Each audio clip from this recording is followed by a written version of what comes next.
Hi guys, and welcome to the Gentle History podcast. Tonight you arrive just a little too late. A thin layer of ash drifts slowly through the air, settling softly on your shoulders, light as snow but warmer than it should be.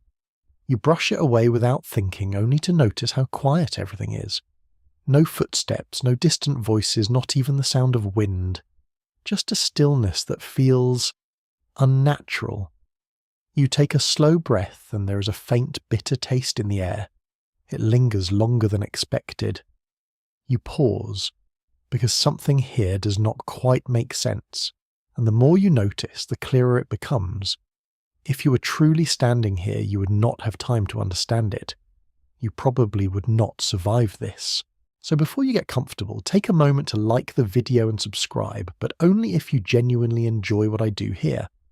And don't forget to share your location and local time in the comments. I always enjoy seeing where in the world you are listening from. Now dim the lights, flow straight into the story. You stand outside a small early American farmhouse sometime in the middle of the 18th century, and already your modern instincts are failing you. The cold is not dramatic at first. It does not roar, it creeps. It presses itself quietly through your boots, through the weave of your stockings, through the tiny spaces between your fingers. The snow beneath your feet squeaks faintly with every step, dry as powdered chalk. The house itself looks sleepy and uneven beneath the moonlight. A crooked chimney leans slightly to one side as smoke crawls lazily into the black sky. Tiny windows glow amber behind frost. You expect warmth inside. Comfort, maybe something from a holiday card, a roaring fire, thick blankets, pleasant colonial simplicity. Instead, what waits inside is survival disguised as routine. You push open the wooden door and immediately smell smoke, damp wool, old grease, and something faintly sour beneath it all. Not terrible, just human, lived in. The air is warmer than outside, but only barely. Your nose still stings with cold. The room is crowded with shadows and low firelight. Everything creaks. The beams overhead seem permanently tired.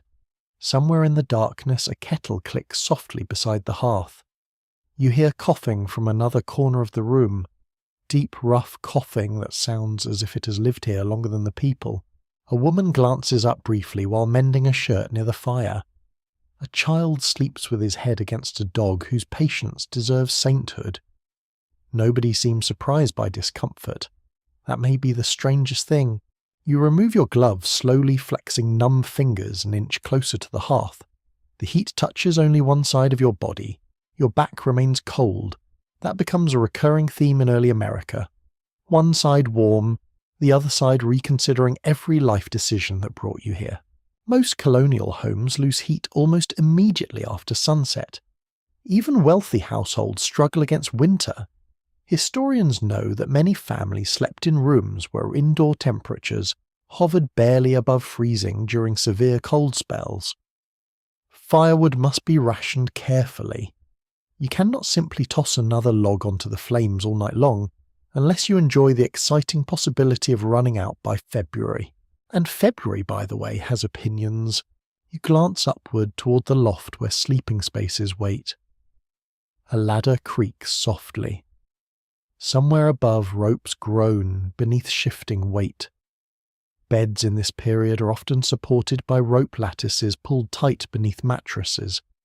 That old phrase "sleep tight" may actually come from tightening those ropes regularly. Though scholars still dispute the exact origin, people certainly spent an unreasonable amount of time adjusting beds that behaved more like exhausted fishing nets. The woman near the hearth finally speaks. "You'll want your cap tonight." You nod politely despite having no cap. A strange thing about early American winters is how much of sleep involves clothing. In your century, bedtime means removing layers. Here, bedtime means strategic insulation. Nightcaps, stockings, wool wrappers, linen shifts, sometimes even gloves if temperatures become cruel enough. People do not slip into bed delicately. They fortify themselves like tiny sleepy onions. The fire snaps softly, shadows jump against the walls. You notice the windows now. Frost blooms along the inside edges in silver patterns. Inside edges. That detail alone feels personally offensive.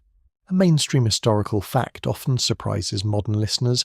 Many colonial families did not have dedicated bedrooms at all.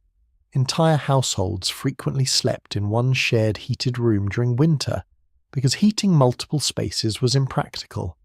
Privacy becomes less important than not freezing, which sounds cozy in theory, until somebody snores directly into your soul. A teenage boy crosses the room carrying a candle stub. The flame flickers wildly as cold air sneaks through gaps in the boards. Houses breathe constantly here. Wind slips through cracks under doors, down chimneys. You never fully escape the outdoors. Winter enters politely whenever it pleases. The narrow bed waiting upstairs belongs to several people already. You do not know this yet. You still imagine there will be space, perhaps a corner, a modest arrangement. Instead, tonight you will learn one of history's least glamorous truths: humans can adapt to almost anything if sufficiently tired. And people here are always tired. Their exhaustion feels different from yours. Not mental clutter, not endless notifications. Physical fatigue settles over this household like heavy cloth. Chopping wood, hauling water, scrubbing linen with frozen fingers, feeding animals before dawn, smoke inhalation, poor nutrition in winter months, bodies wear down slowly, sleep matters desperately, which makes the narrowness of the bed feel almost cruel. You climb the ladder at last, ducking beneath rough beams polished smooth by decades of hands. The loft smells of straw-cold wood, old quilts, and sleeping breath. Moonlight leaks through tiny cracks in the walls. There it is, the bed. Narrow indeed, much narrower than modern mattresses and shorter too. Many people in early America slept partly upright or propped slightly, because of beliefs that lying fully flat resembled death and worsened breathing. Historians still argue whether this practice was truly widespread or more common among specific regions and classes, but surviving bed frames often appear surprisingly compact to modern eyes. You stare at the mattress stuffed with straw and feathers that have shifted into mysterious lumps over time. The blankets piled atop it look heavy enough to anchor ships. Then you notice something moved beneath the bed. Probably a mouse. Hopefully just one mouse. The wind moans faintly outside the walls now. Snow taps gently against the roof. Somewhere below the household settles into quieter rhythms. Embers collapse softly in the hearth downstairs. You remove your boots carefully already, dreading the icy floorboards your feet will meet again in the morning. The mattress rustles as you lower yourself onto it. The ropes underneath creak in protest. Cold sheets brush your skin like damp paper. And despite everything, the smoke, the cramped space, the strange smells, the lingering fear that some unseen draft is actively hunting your ankles, you begin to understand something oddly human about this place. Warmth here is never taken for granted. Not warmth from fire, not warmth from blankets, and certainly not warmth from another sleeping body beside you in the dark. Outside, winter presses silently against the tiny house. Inside, you pull the blankets higher and listen to strangers breathing around you while the long colonial night finally begins. The mattress shifts beneath you with the weary sigh of something that has supported generations of uncomfortable people. Straw crackles faintly inside the ticking, and one of the ropes below gives a sharp little complaint as if offended by your modern expectations. You try not to move too much. Immediately someone beside you moves anyway. A heavy wool blanket slides across your shoulder.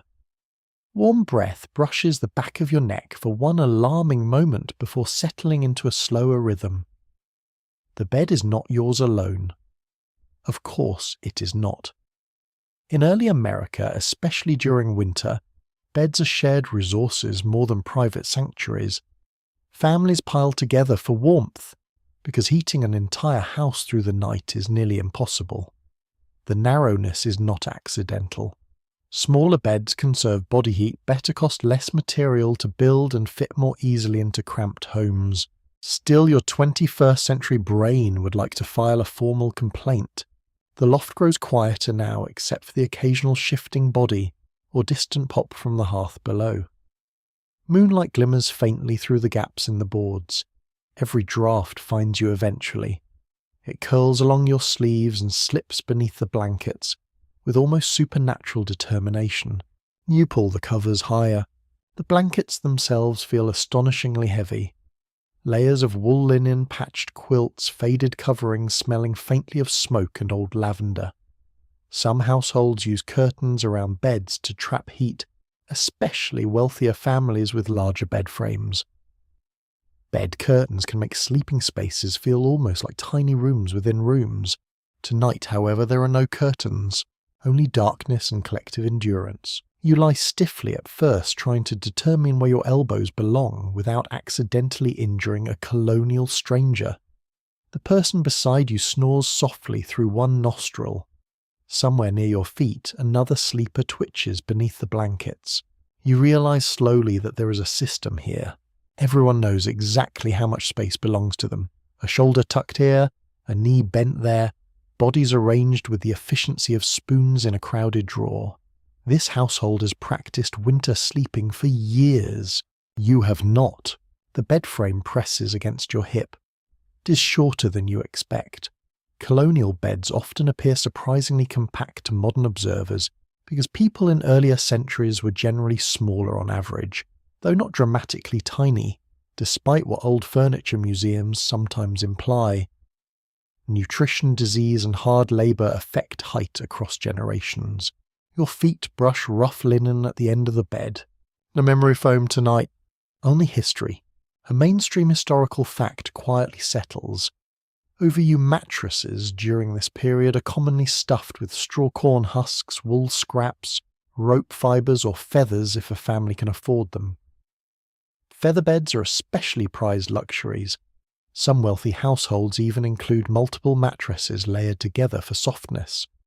But feather beds require constant shaking and maintenance because feathers clump into cold hills and valleys over time.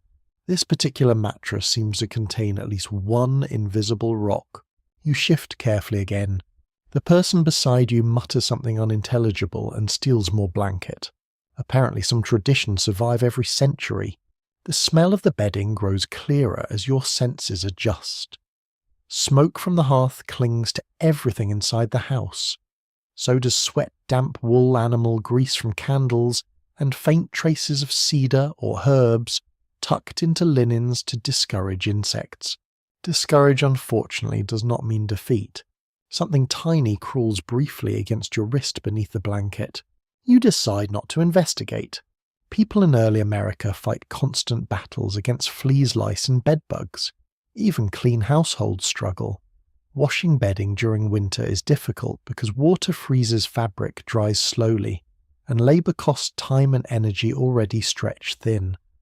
Historians still debate how widespread severe infestations truly were in colonial homes, partly because personal diaries often avoided discussing such deeply ordinary discomforts.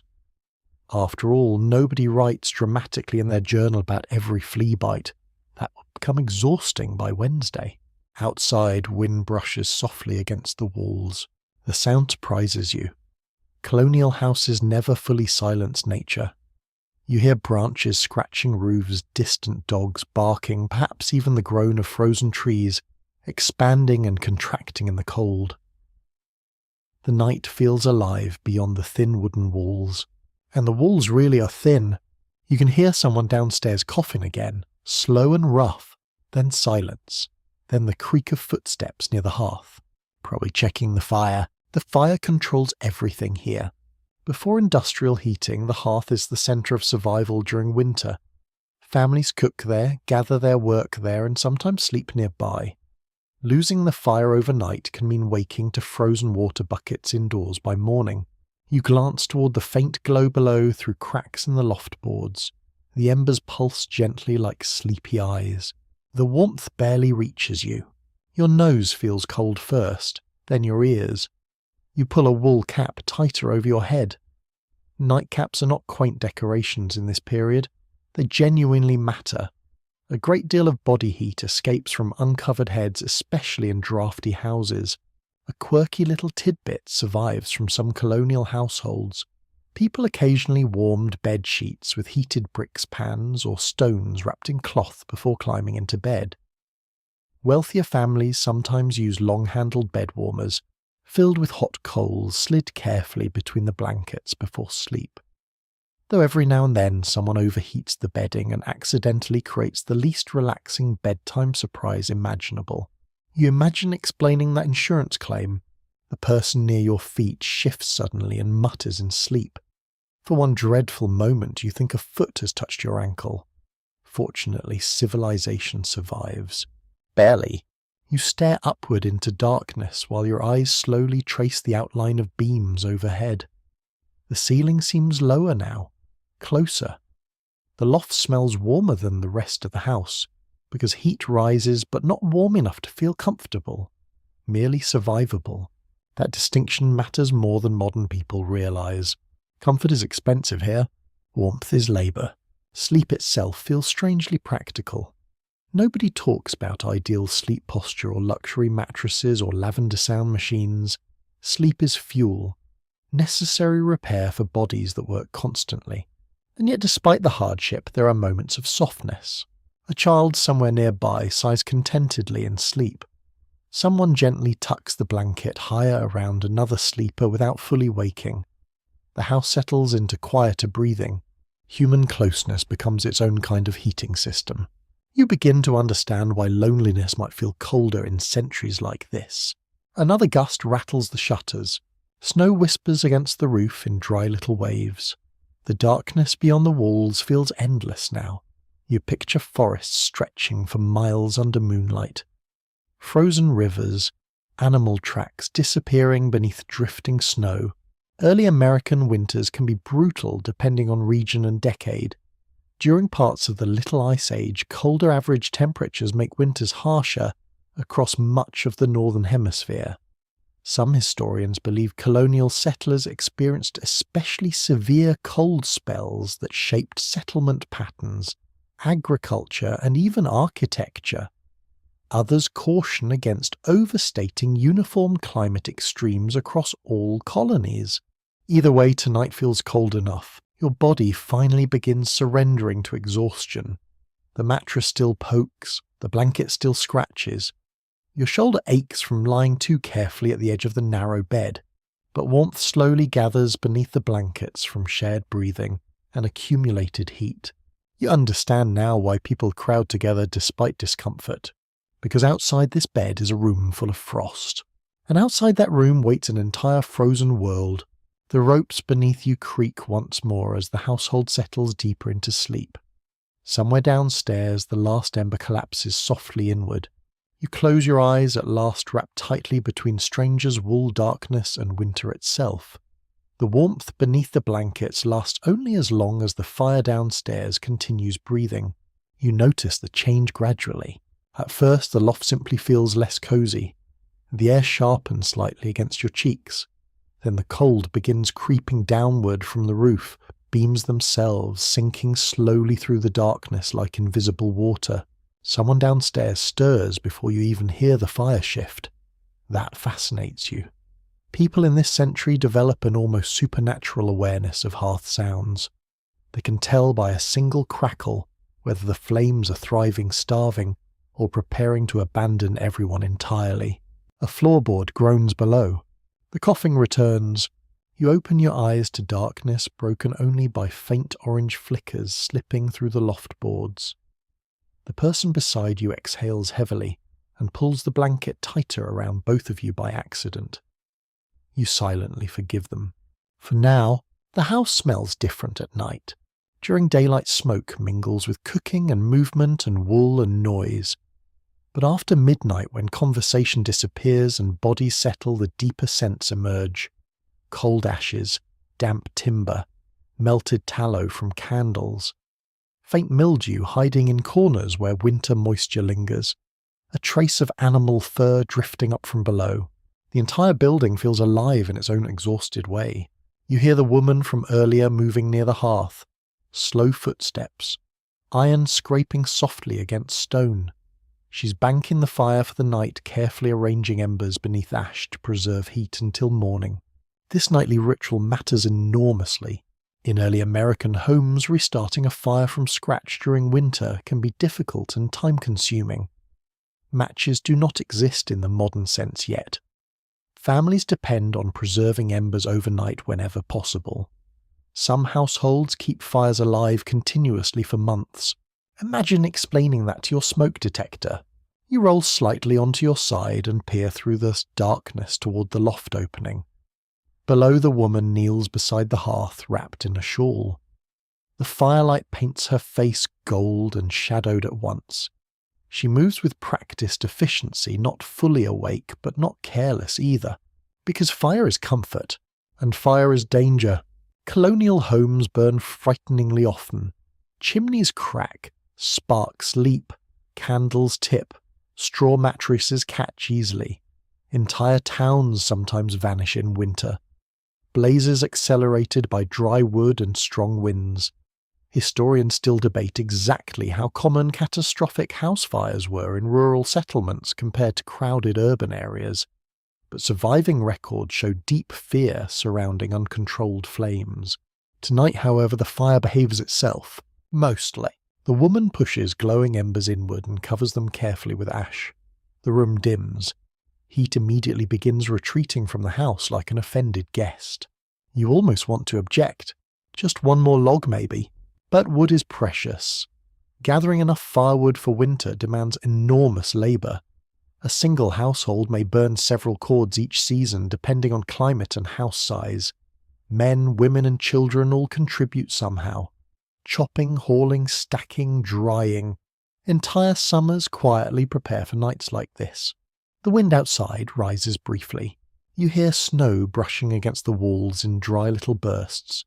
The shutters rattle once. Somewhere in the distance, perhaps far beyond the fields, a dog barks into darkness. Then silence again. The kind of silence modern people rarely encounter anymore. No engines, no humming electricity, no distant traffic. Only weather and breathing and old wood settling slowly around sleeping bodies. Your ears begin noticing tiny sounds instead.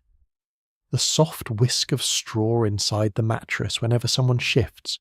The faint hiss of cooling embers. The tiny clicking noises timber makes in extreme cold. The house is speaking constantly. You pull the blanket closer beneath your chin. The wool scratches slightly against your skin, but you no longer care. Warmth outranks texture by a wide margin tonight. A mainstream historical fact quietly drifts into your thoughts. Many colonial families timed evening activities around daylight and firelight because candles were expensive. Once darkness arrived, households often completed only essential tasks before sleep. Beeswax candles burned cleaner and brighter, but cost more than common tallow candles made from animal fat, and tallow candles smelled exactly how you might fear. A faint greasy scent still lingers near the loft ladder now. You glance toward a candle stub resting below in a rough iron holder. The flame has been pinched out already. Every little resource matters during winter. Wax matters. Firewood matters. Warmth matters. Even sleep itself becomes part of household economy. You imagine how exhausting constant cold must feel after months rather than hours. Modern discomfort usually arrives temporarily. You step indoors, turn a dial, add another blanket from the closet. Here winter settles into your bones and negotiates long-term tenancy. The person beside you suddenly speaks through sleep. Mind the mare. You blink into darkness. Then silence again. No explanation follows. Early American sleep sounds wonderfully strange. Shared rooms mean shared muttering, snoring, coughing, prayer, whispering teeth, grinding, restless dreaming. Privacy barely exists during winter nights. People simply learn to ignore one another's sleeping habits, unless somebody begins sleepwalking toward the fireplace with alarming confidence. A quirky historical tidbit survives from some colonial diaries describing people using warmed stones wrapped in cloth at their feet during especially cold nights. Others tucked heated potatoes into pockets or bedding. which honestly sounds clever until you imagine forgetting about the potato and discovering it sadly squashed beneath you at dawn. The cold deepens further. You can feel it now in the tip of your nose again. The loft's warmth drains upward through the roof little by little. Frost thickens silently along the window edges downstairs. Water left unattended may wear a skim of ice by morning, and yet the household sleeps. Not comfortably perhaps, but skillfully. That difference matters. People here know how to endure conditions that would send modern visitors lunging dramatically toward thermostat controls. Layers trap heat. Shared bodies conserve warmth. Curtains reduce drafts. Beds positioned away from outer walls fare slightly better. Even the architecture participates in survival. You study the shadows overhead while your eyes grow heavier again. The beams loom dark against darker darkness. Somewhere tiny feet scratch briefly inside the wall. Mouse. Definitely mouse. You decide the mouse lives here now. Arguing would only encourage it. The fire below softens to a faint reddish pulse. The woman finally climbs into her own bed somewhere downstairs. Boards creak beneath her weight. The house settles once more. Now the true winter night begins. No more movement, no more tasks, only waiting for dawn. You understand suddenly why evening routines mattered so deeply in earlier centuries. Every object must be prepared before sleep. Boots positioned near warmth, water buckets covered, embers banked carefully, chamber pots nearby unless you enjoy midnight walks through freezing darkness. There are no convenient corrections after everyone settles. Outside, the snow continues falling softly across fields and forests you cannot see. Inside, the narrow bed holds warmth like a fragile secret. You close your eyes again while cold air brushes faintly across your forehead from some unseen crack overhead. The person beside you snores once sharply, then settles quieter. And beneath the fading smell of smoke and wool and old wood, the long colonial winter stretches onward into darkness. Sometime deep in the night before sleep fully claims the house, someone decides your feet are unacceptable. You feel the blanket lift slightly. Cold air slides in at once like an unwelcome ghost. Then rough hands tug extra wool down across your legs with brisk efficiency before disappearing again into darkness. No words, just practical mercy. You barely open your eyes. The loft remains dim except for the dull reddish glow drifting upward from the buried hearth embers below. Shapes blur together in shadow. You hear fabric rustling a quiet cough, then the careful creak of someone climbing back down the ladder. The blankets settle heavily around you once more. And now finally you understand something important about winter in early America. Everything revolves around layers. Layers beneath you. Layers above you. Layers wrapped around skin before bed even begins. Survival here depends less on defeating cold than on endlessly negotiating with it. You shift carefully beneath the covers and become newly aware of your clothing. Your stockings remain on. Your linen shirt clings faintly damp beneath heavier wool. A knitted cap hugs your ears. Even now, tucked tightly into the narrow bed beside sleeping strangers, you cannot afford to shed too much warmth. Modern bedtime rituals would seem almost absurd here. Bare legs, thin pajamas, a light decorative blanket. That sort of confidence belongs to people with central heating and emotional support radiators. Colonial households prepare for sleep more like small military campaigns. Before climbing into bed, people often warm themselves near the fire, first layering garments strategically. Linen rests closest to the skin because wool can itch terribly after hours of wear. Over that come heavier fabrics. Women wear shifts and petticoats. Men sleep in shirts, caps, and stockings. Children sometimes tumble into bed still partly dressed after long days of labour. One detail historians know for certain is that nightcaps are astonishingly common across social classes. Portraits, inventories, and household accounts mention them constantly. They are practical items, not comic costumes. Without one, icy drafts creep mercilessly across the scalp during winter nights. You pull yours lower instinctively now. The wool smells faintly of lanolin and smoke. Beside you, the sleeper nearest the wall curls tighter beneath the blanket mound. You can hear their breathing deepen and slow. Every body in the bed contributes heat. Even uncomfortable heat matters. Outside, the wind gathers strength. A low groan moves across the roof beams overhead. Snow rattles softly against shutters. Somewhere distant, a tree branch cracks with a sharp report that echoes briefly through the frozen night. Nobody wakes. You suspect this household can distinguish dangerous sounds from ordinary winter noises instinctively.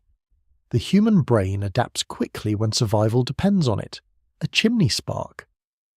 Everyone alert immediately. A collapsing snowbank, ignore it and continue sleeping. The loft air grows colder despite the blankets. You notice it especially where fabric gaps slightly near your wrists and neck. Tiny rivers of cold slide inward continuously. Colonial homes leak air everywhere. A well-documented reality of 18th century architecture is that even carefully built houses remain drafty by modern standards. Glass windows are small and expensive. Wooden boards shrink in winter temperatures. Chimneys pull warm air upward constantly.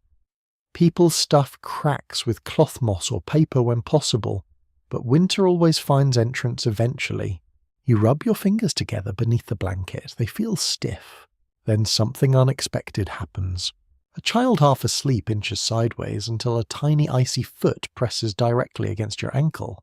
You nearly leave the sentry altogether, but the child sighs happily at the discovered warmth and settles immediately. You remain frozen in stunned silence. The tiny foot stays exactly where it is. There is no graceful solution to this situation. After a long moment, you accept defeat and allow yourself to become part of the colony's heating infrastructure. Strangely enough, it works. Shared warmth spreads beneath the heavy blankets, little by little. The bed feels less hostile now, less foreign. Your body begins learning the rhythms around you. When someone shifts, everyone shifts slightly. When cold sneaks under the covers, blankets tighten collectively like sails adjusting in rough weather. You belong to the system now. A curious little custom from some regions involved placing warming pans filled with coals between bed linens before sleep. Wealthier homes sometimes owned beautifully crafted brass warming pans with long wooden handles. Though there are scattered stories of servants overheating sheets badly enough to leave scorch marks, or terrify unsuspecting sleepers climbing into suspiciously smoking beds. A memorable customer experience, certainly. You stare upward again into darkness while your thoughts drift lazily. The loft smells thicker now with sleeping breath and warmed wool.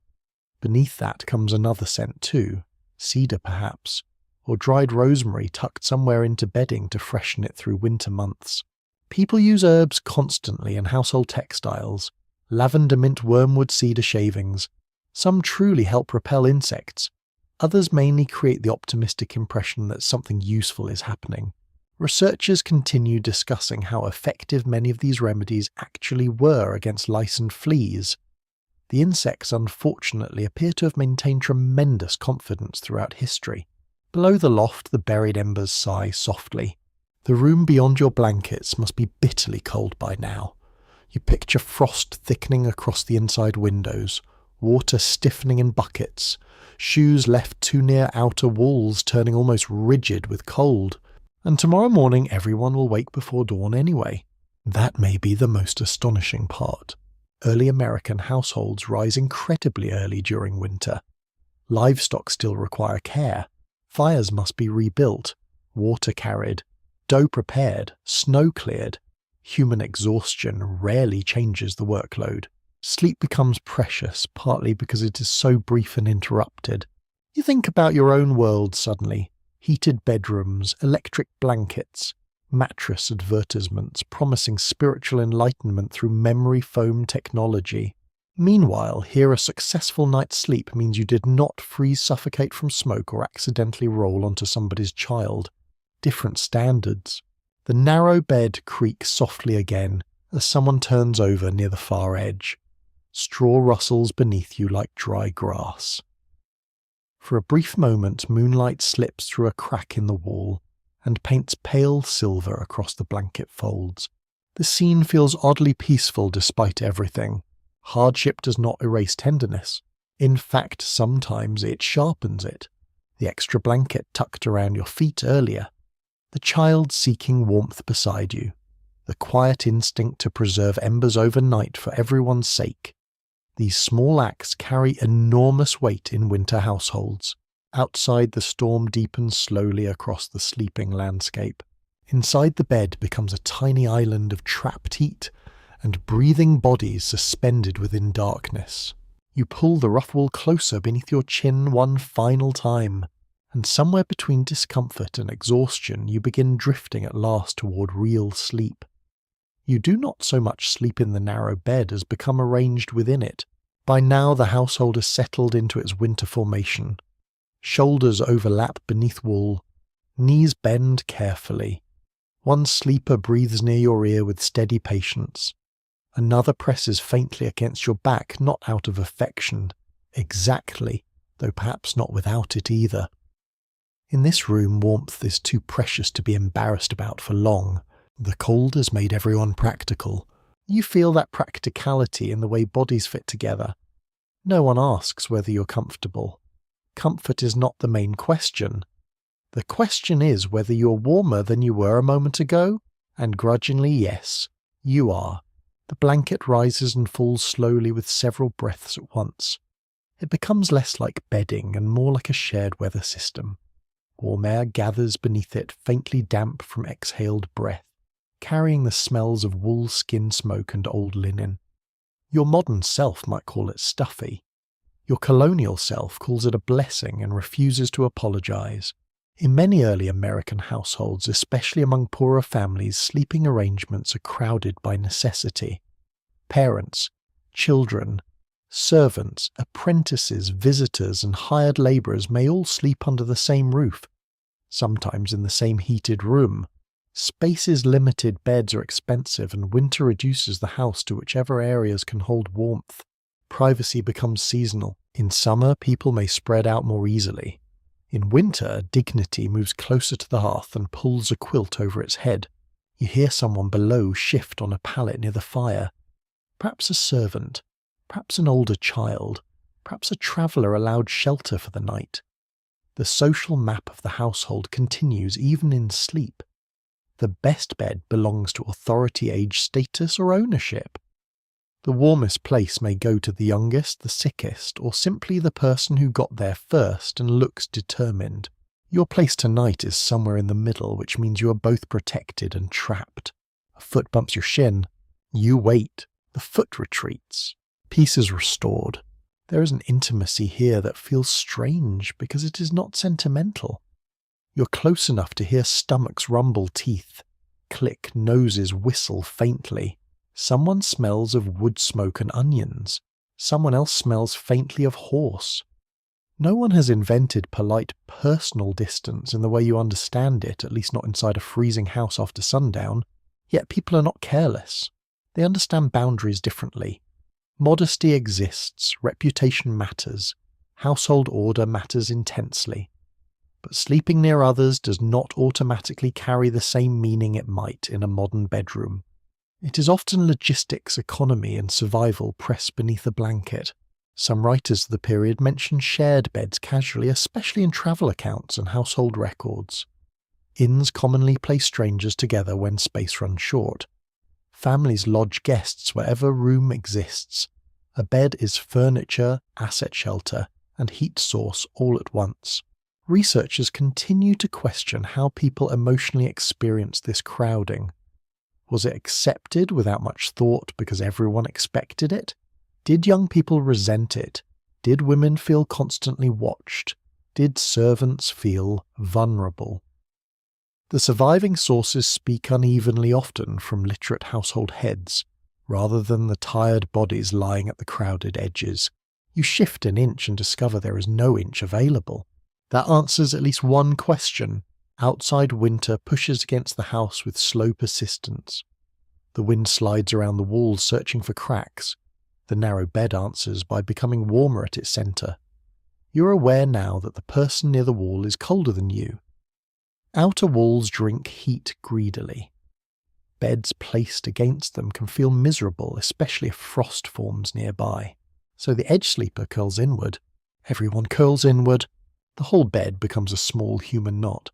There is a surprising gentleness in that, a quiet acceptance that bodies can help keep other bodies alive without ceremony. No dramatic speech required, no grand lesson, just move closer, share the blanket, do not kick too violently. History asks so little and so much. A curious custom sometimes found in descriptions of old households is the use of bed keys to tighten rope supports beneath mattresses. Rope beds sag over time, especially when shared by several sleepers. The key turns the rope tighter, making the bed firmer. It sounds charming until you imagine being the person assigned to sleep in the sagging middle, slowly rolling into everyone else like a reluctant dumpling. Tonight the ropes beneath you hold well enough, though they creak whenever anyone dreams too energetically. A sleeper beside you murmurs again. This time you catch a name, maybe Mary, maybe Mercy.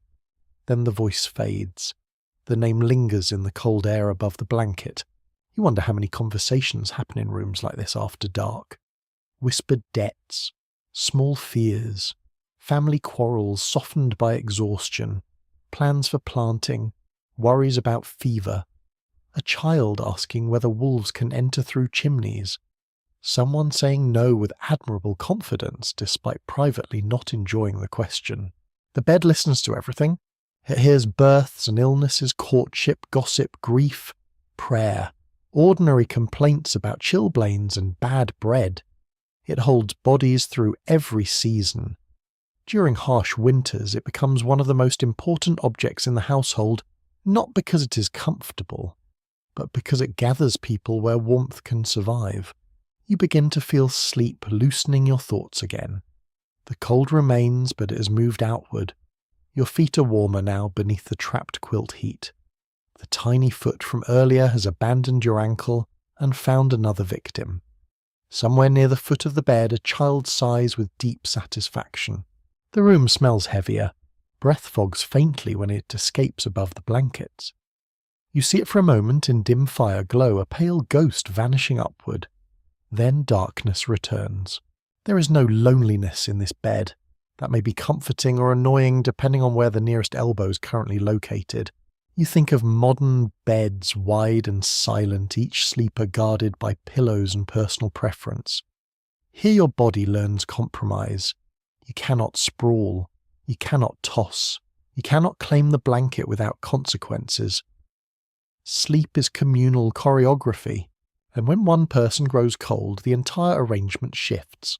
Slowly, almost unconsciously, you move closer to the centre. Nobody objects. The wind outside lowers into a long mournful sound.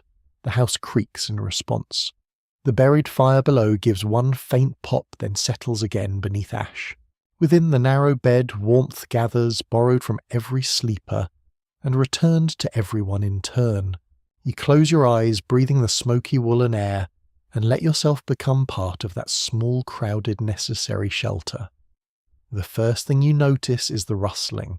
Not the wind, not the snow, not the house settling around you with its patient wooden sighs.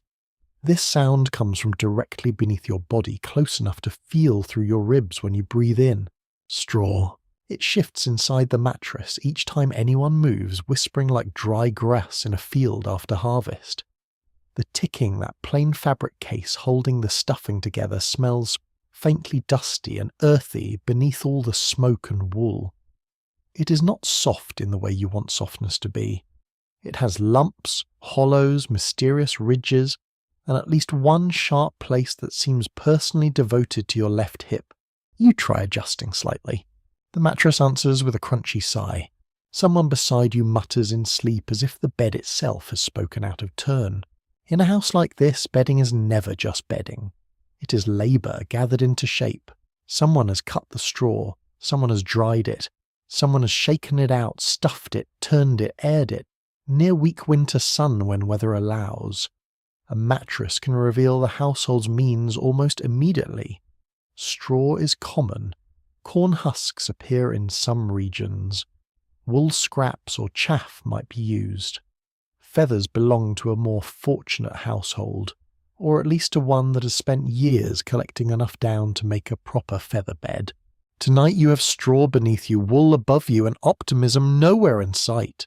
In many early American homes, straw mattresses, often called ticks, are refilled regularly. Because old straw compresses, grows dusty, attracts pests, and begins to smell. Fresh straw means fresher sleep. Old straw means you discover the full personality of agriculture at midnight. You press your shoulder into the bedding and feel tiny stems poke through the fabric. A modern mattress hides its materials politely.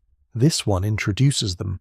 The bed's contents shift again as a child near the foot curls into a tighter ball. The whole narrow frame responds.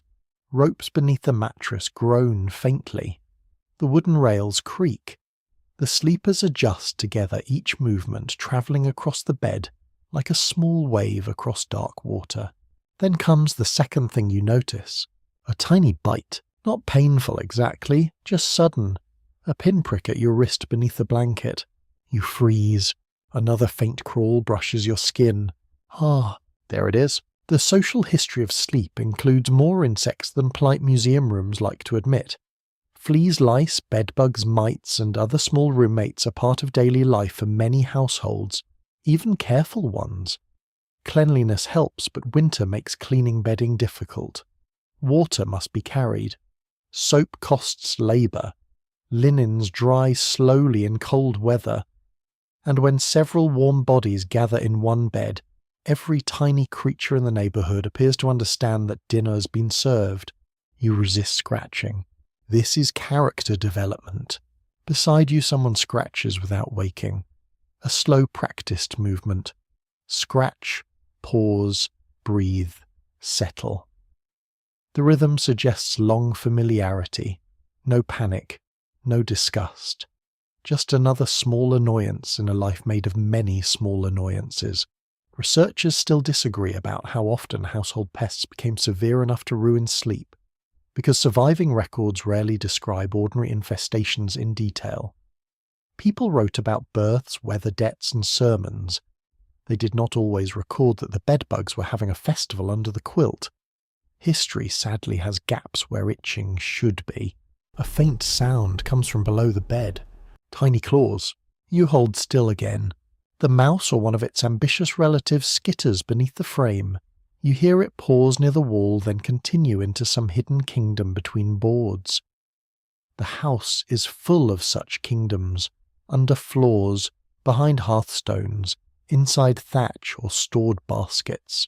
Winter drives animals toward warmth just as it drives people toward the bed. You cannot blame the mouse. You still resent it. Food storage makes this worse. Grain-dried apples, beans, smoked meat roots and crumbs all draw small creatures indoors during cold months. Cats earn their keep if the household has one. Dogs help too, though not always with the precision one might hope. A dog may hear a mouse leap heroically, knock over a stool, wake 3 children and still catch nothing. The bed creaks as someone's knee nudges your calf. You are learning to receive inconvenience quietly. The straw smell thickens as warmth builds beneath the blankets. It mingles with faint dampness from bodies and breath. The fabric under your cheek feels coarse, worn smooth only in patches. Somewhere near the head of the bed, dried herbs crackle faintly inside a small cloth bundle tucked between blankets. Perhaps lavender. Perhaps pennyroyal. Perhaps something included because a grandmother once said it worked and nobody has dared challenge her authority. Some households placed herbs in bedding or storage chests to repel insects, sweeten linens, or simply make closed rooms less sour through winter. Cedar chips, tansy, wormwood, rosemary, and lavender appear in household practice across different regions and traditions. How well each worked is another question entirely. The insects may have viewed the herbs as charming decor. You imagine a flea reclining on lavender like a tiny aristocrat. The thought almost makes you smile.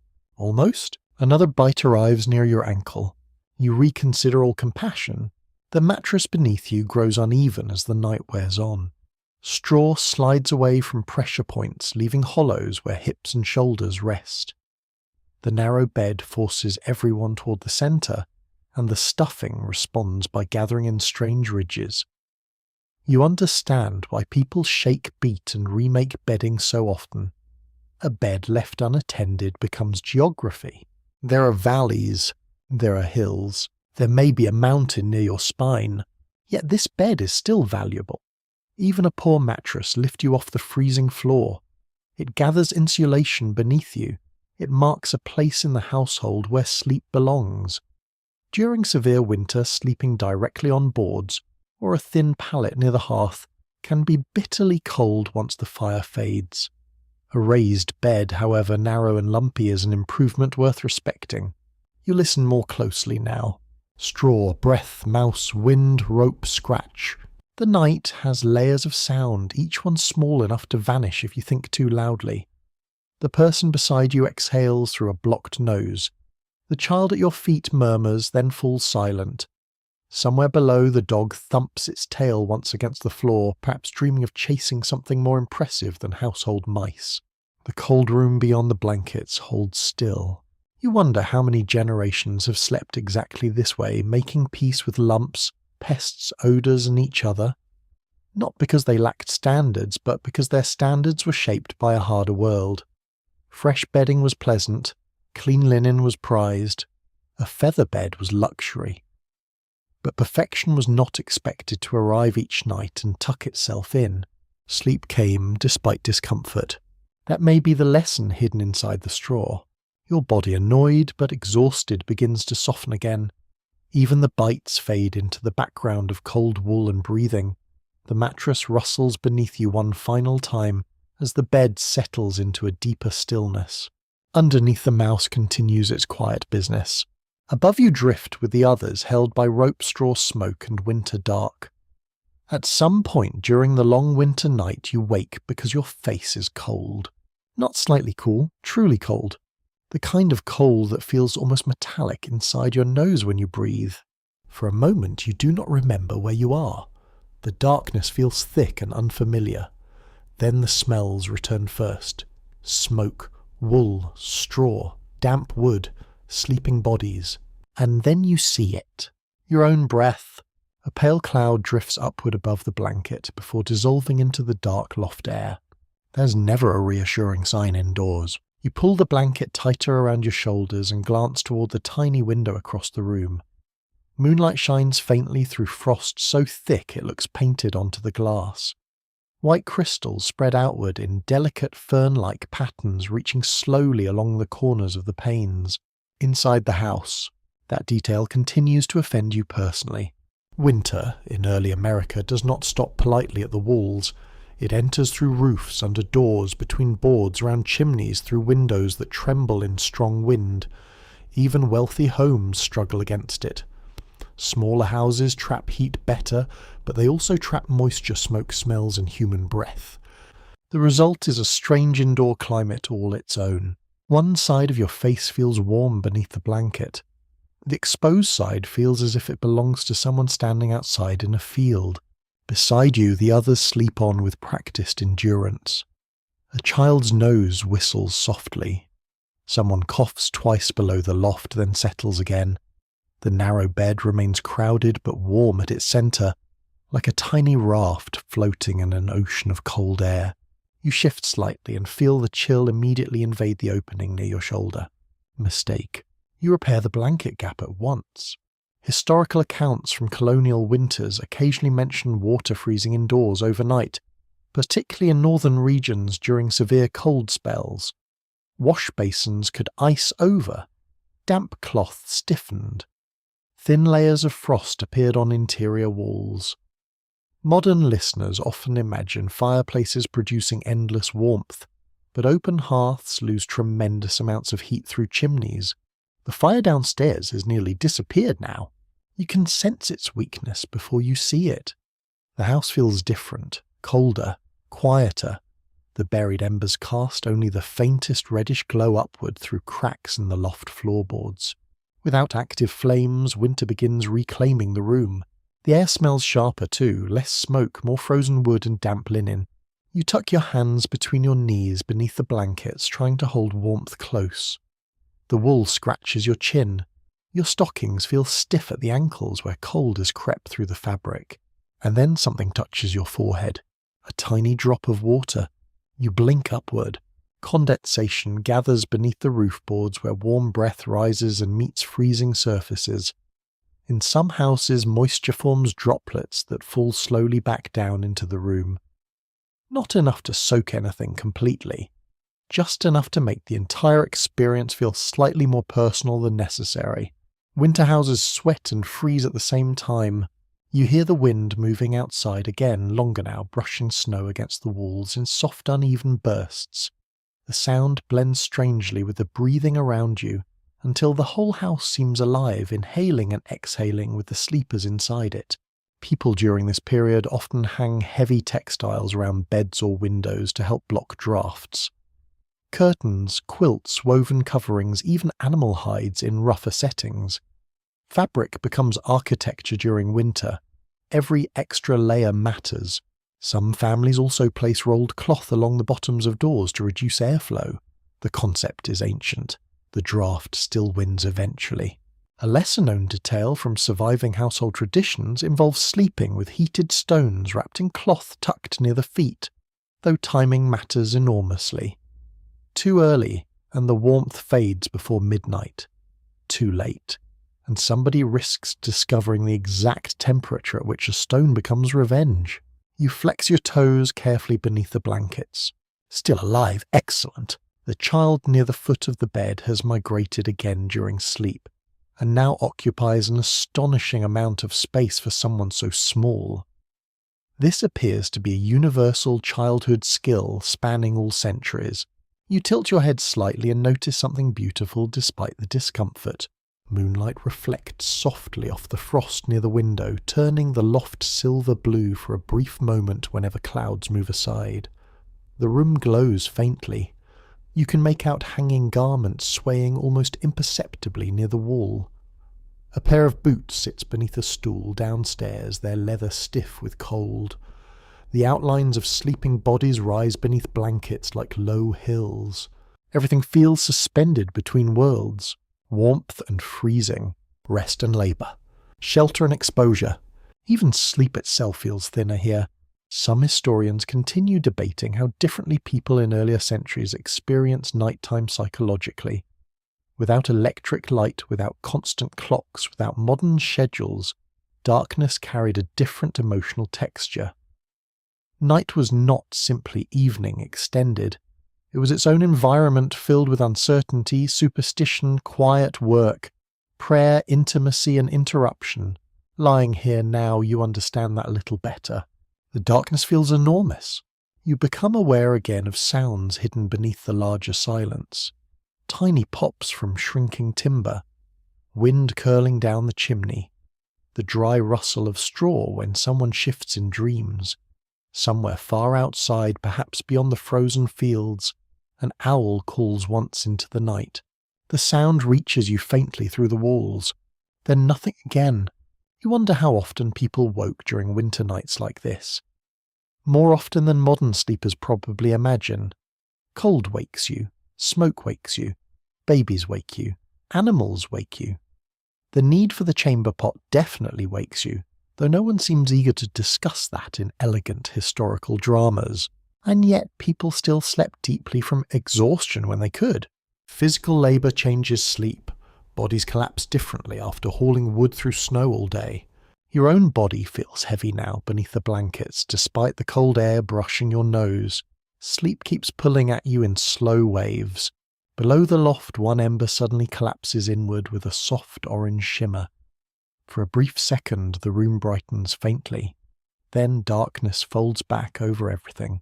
The house grows colder still, but the narrow bed remains warm at its crowded heart, holding trapped breath and shared body heat against the endless winter pressing outside.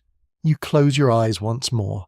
Your last waking sensation is the contrast itself, frozen air above the blanket, living warmth beneath it, and somewhere beyond the frosted window snow falling softly through the silent early American night.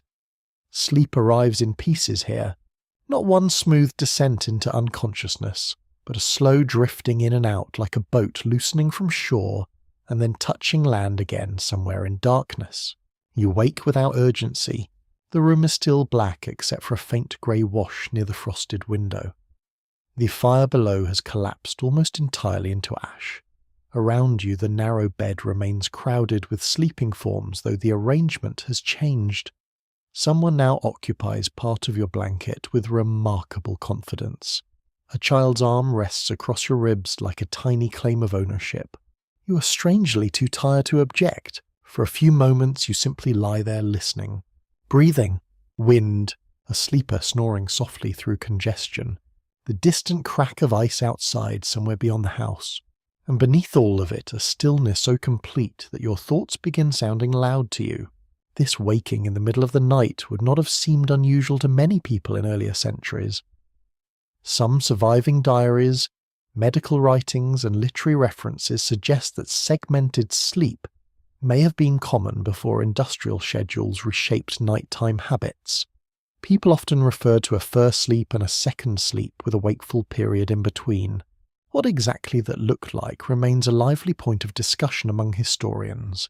Some believe it was widespread across Europe and colonial America. Others caution that the evidence may reflect certain communities more than universal practice. Still lying awake now in this freezing loft, it feels entirely believable. The body wakes because the night itself has stages. The fire weakens. The cold shifts. Dreams loosen their grip. You blink slowly toward the ceiling beams overhead. Frost has formed along the inner edges of the roof boards, now pale and delicate in the weak moonlight. The air outside the blankets feels colder than before. Your nose tingles sharply when exposed. But beneath the heavy covers, warmth survives. Barely. You can feel the collected heat of several bodies trapped under layers of wool and quilted fabric. It smells sleepy and human beneath there. Warm breath, smoke trapped in cloth, straw, damp stockings drying slowly from the day before. You realise suddenly that someone nearby is awake too. Not moving, just awake. You hear their breathing change slightly, a quiet swallow, then stillness again. Nobody speaks. This wakeful middle period often carries a peculiar softness. People in earlier centuries sometimes prayed during these hours, reflected on dreams, checked embers, nursed infants, whispered quietly, or simply rested in silence before drifting back towards sleep. There is no glowing clock demanding anxiety from across the room. No phone screen waiting to ambush your nervous system with news from 6 continents. Only darkness and time moving slowly. You begin to understand why nighttime thoughts might have felt different then. Longer, perhaps. Less interrupted. More vulnerable to imagination.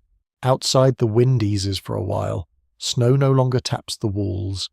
The silence deepens so completely that you hear the faint rubbing sound of someone's wool sleeve when they shift beneath the blankets.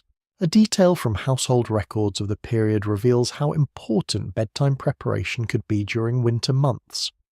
Chamber pots were commonly kept close because leaving the bed at night meant stepping onto freezing floors and stumbling through bitter darkness.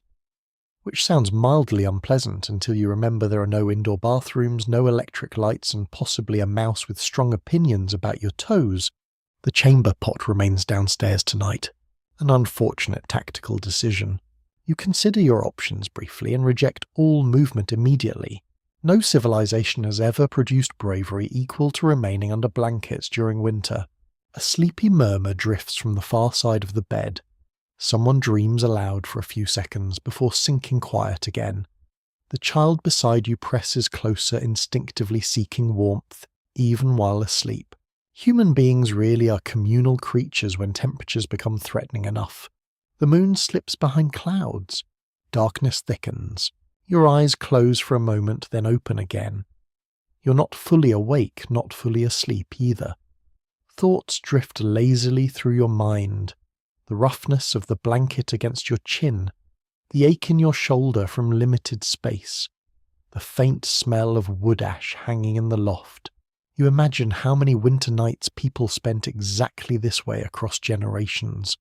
Farmers, midwives, apprentices, children, grandparents wrapped in quilts worn thin at the edges, entire families listening unconsciously for storms, animals, babies, or changes in the fire.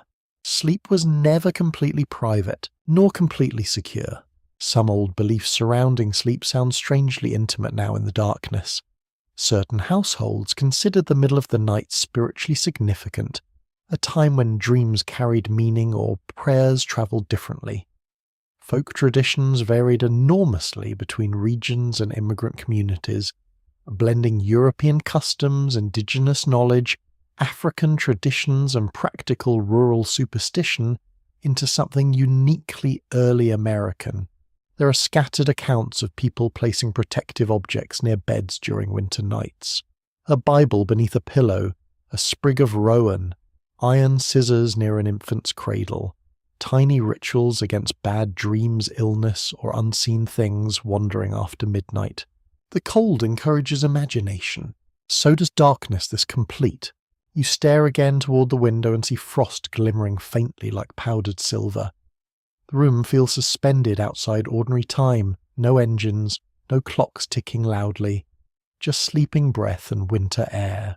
Then from below comes a sound, a careful stirring of ash. Someone downstairs has risen quietly to check the fire. You hear slow movements near the hearth, metal scraping softly, a cough held back out of courtesy.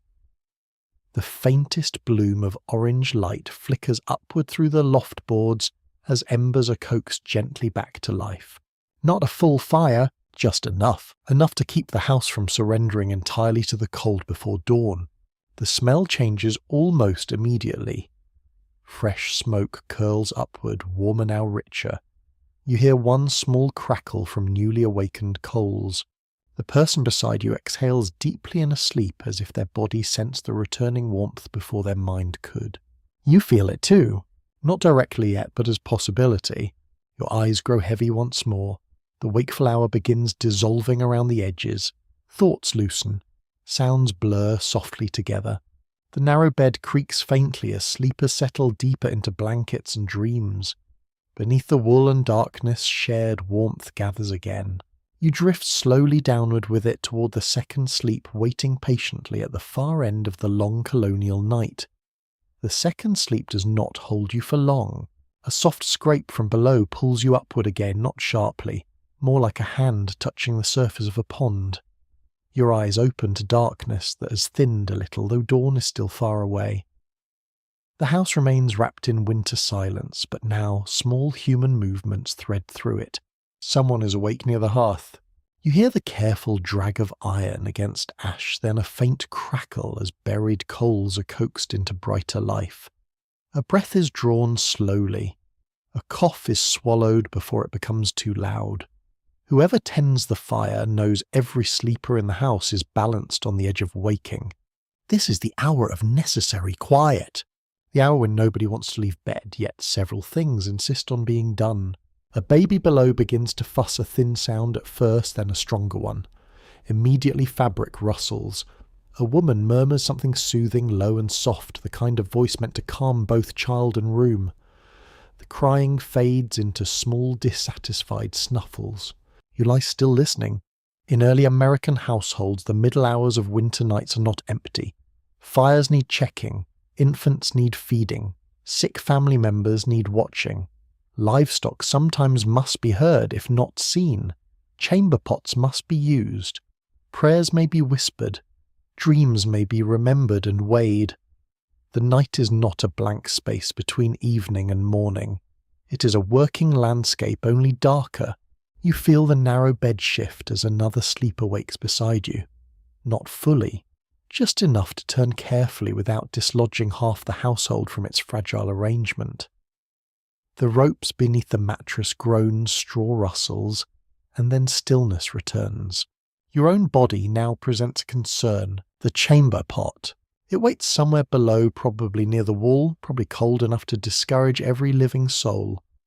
You consider the distance from bed to ladder to floor to pot, and then back again through air that feels sharpened by frost. The calculation is swift. You remain exactly where you are. A detail often found in household descriptions is the placement of chamber pots beneath beds or in corners of sleeping rooms, especially during winter. They were ordinary objects, not delicate secrets, and their presence spared people from venturing outdoors to privies in brutal cold.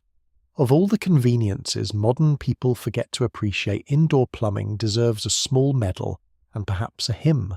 Below the baby settles. The woman murmurs again, perhaps a prayer, perhaps only a tired sound meant for nobody but herself. You hear another voice then, a man's whisper, rough with sleep. Still snowing. A pause. Likely. That is the whole conversation. Efficient, grim, very colonial. The house listens around them. Snow taps faintly against the wall. Wind pushes at the chimney and smoke shifts somewhere below, sending a bitter thread upward into the loft. You smell it immediately. Your throat tightens a little. People here breathe smoke all winter long. Chimneys draw imperfectly, especially in bad weather, and open hearths fill rooms with particulates no one names but everyone inhales. Medical historians often point out that respiratory trouble was common in cold seasons, made worse by crowded rooms, damp bedding, smoky air, and poor ventilation. People may not have understood germs as you do, but they certainly knew that winter brought coughs, fevers, and dangerous weakness. Someone below coughs right on cue. History enjoys timing. The whispering resumes briefly. You catch only fragments. Woodpile. Mare. Morning. Thaw. No one speaks louder than necessary. Words seem heavier at night, as if each one risks waking the cold itself. In these wakeful pockets, households sometimes turn to prayer. Many early Americans frame the night through religious language, asking protection from fire illness storms, temptation, and sudden death. Bedtime prayers are not just pious habit. They are emotional shelter in a world where darkness feels large and safety is never guaranteed. You hear a soft murmur from the far side of the bed. Maybe someone reciting memorized words, maybe dreaming, maybe both. The distinction blurs at this hour. Some antiquarian notes and folk memories describe people using dreams from the first sleep as signs. A dream of teeth might mean worry. A dream of water might be warning. A dream of a visitor might mean news approaching. Beliefs vary wildly by region and family tradition, and learned ministers often disapprove of superstition, which never stops ordinary people from quietly wondering anyway. Because if you wake in darkness after dreaming of a black horse standing at the door, are you truly going to ignore it? Probably not. You would at least mention it over breakfast. The child near your feet stirs and whispers, "Ma." No answer comes from the bed, but below the woman says softly, "Sleep." The child obeys almost instantly. You admire this power. Your own mind wanders while the house remains half awake. The narrow bed no longer feels like only a place of discomfort. It is also a listening post. From here you sense every pressure on the household.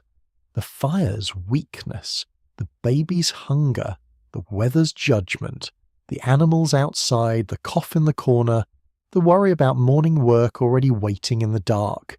Night does not pause life. It simply lowers the volume. A small orange glow brightens below as the fire catches a little more strongly. Someone adds a thin stick, not a large log. Careful economy again. Enough flame to keep embers alive, not enough to waste fuel before dawn. The warmth rises slowly but unevenly through the loft boards. It reaches your face as a suggestion more than a fact. Still you welcome it. Your toes remain warm beneath the blankets because the child has somehow returned to your ankle. You accept your role. In the shadows below, someone moves toward the door. You hear the wooden latch lift gently. A gust of air bursts into the house, colder than thought. Colder than language, carrying the smell of snow and night soil and frozen trees. The door closes quickly, but the damage is done. Every sleeper tightens. A man has stepped outside, perhaps to check an animal, perhaps to use the privy, perhaps to bring in wood. His footsteps crunch faintly, then fade. You imagine the darkness beyond the door, the hard glitter of snow, the sting of air in lungs, the dangerous slickness beneath each step. Returning to the narrow bed suddenly seems like the height of civilization. Minutes pass. The door opens again. Cold rushes in a second time. Boots stamp softly. The latch falls back into place. Someone exhales with relief. No speech, none needed. The house closes round its warmth again. Slowly the little tasks end. The baby sleeps. The embers glow. The whispers fade. The man settles somewhere below with a tired sigh. The bed beside you quiets into deeper breathing. The night resumes its long dark shape. You close your eyes, carrying with you the sound of ash stirred softly in the hearth, the faint snow outside, the murmured words sleep, travelling upward through cold air. And because there is nothing else to do, because morning is still hidden, beyond hours of winter darkness you obey. The fire fails quietly. That is the troubling part. You expect disaster to announce itself. A roar, a crash, a dramatic burst of sparks, something worthy of attention. Instead, the hearth below simply fades beyond usefulness little by little, until the house grows cold enough that your sleeping body notices before your mind does. You wake with your jaw clenched. The air above the blanket feels brutal now, thin and cutting. Your nose aches, your ears sting beneath the cap. The warm pocket beneath the bedding still exists, but it has become smaller, more fragile as though winter has pressed both hands around it. No one speaks, but several people are awake. You can sense it in the change breathing, the quiet alertness, the small movements too careful to belong to dreams. Below the hearth gives no cheerful crackle. No soft orange flicker reaches the loft boards. Only darkness, ash, silence. This is not ideal.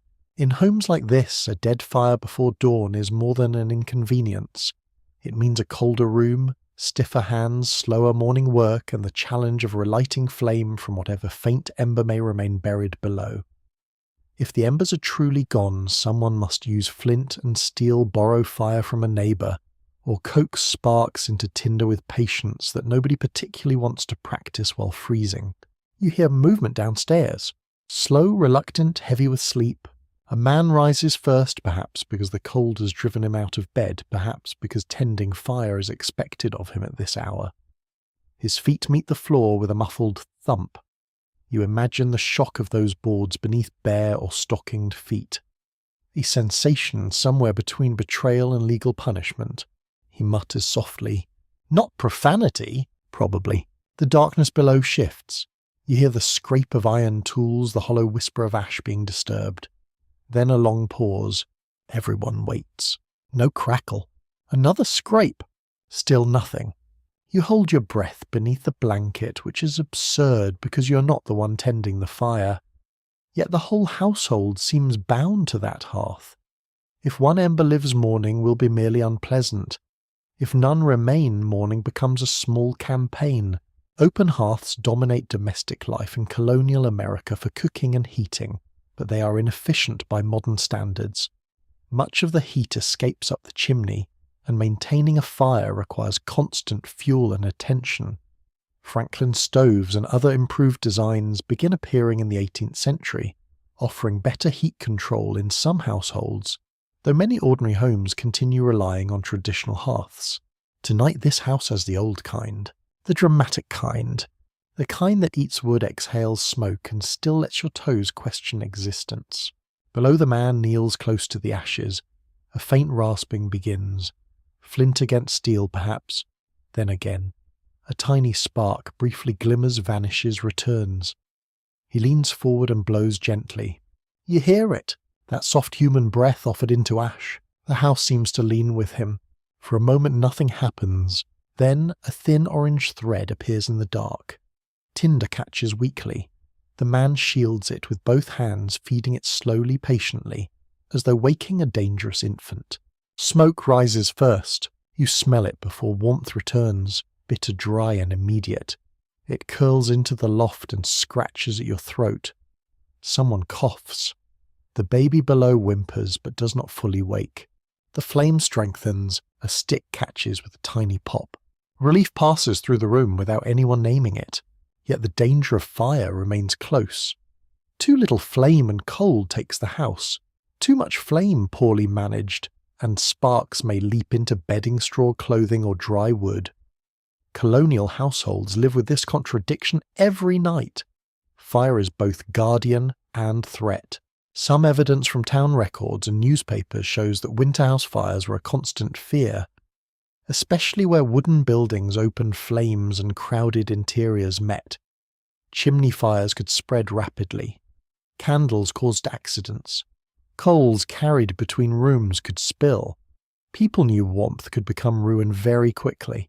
You glance toward the darkness near the loft ladder and imagine smoke thickening without warning. The thought is not relaxing, so you do what everyone else does. You stay still. A practical oddity from some households involves covering embers with ash so carefully that a fire might be preserved beneath grey dust for many hours. Children were sometimes warned not to disturb hearth ashes, because living coals could hide there long after flames vanished, which from a modern safety perspective feels like storing tiny dragons in the living room and calling it housekeeping. The new flame grows stronger below. You see its light now. Orange flickers climb the walls and reach the rafters in trembling shapes. The cold does not leave immediately. It retreats in stages, sulking.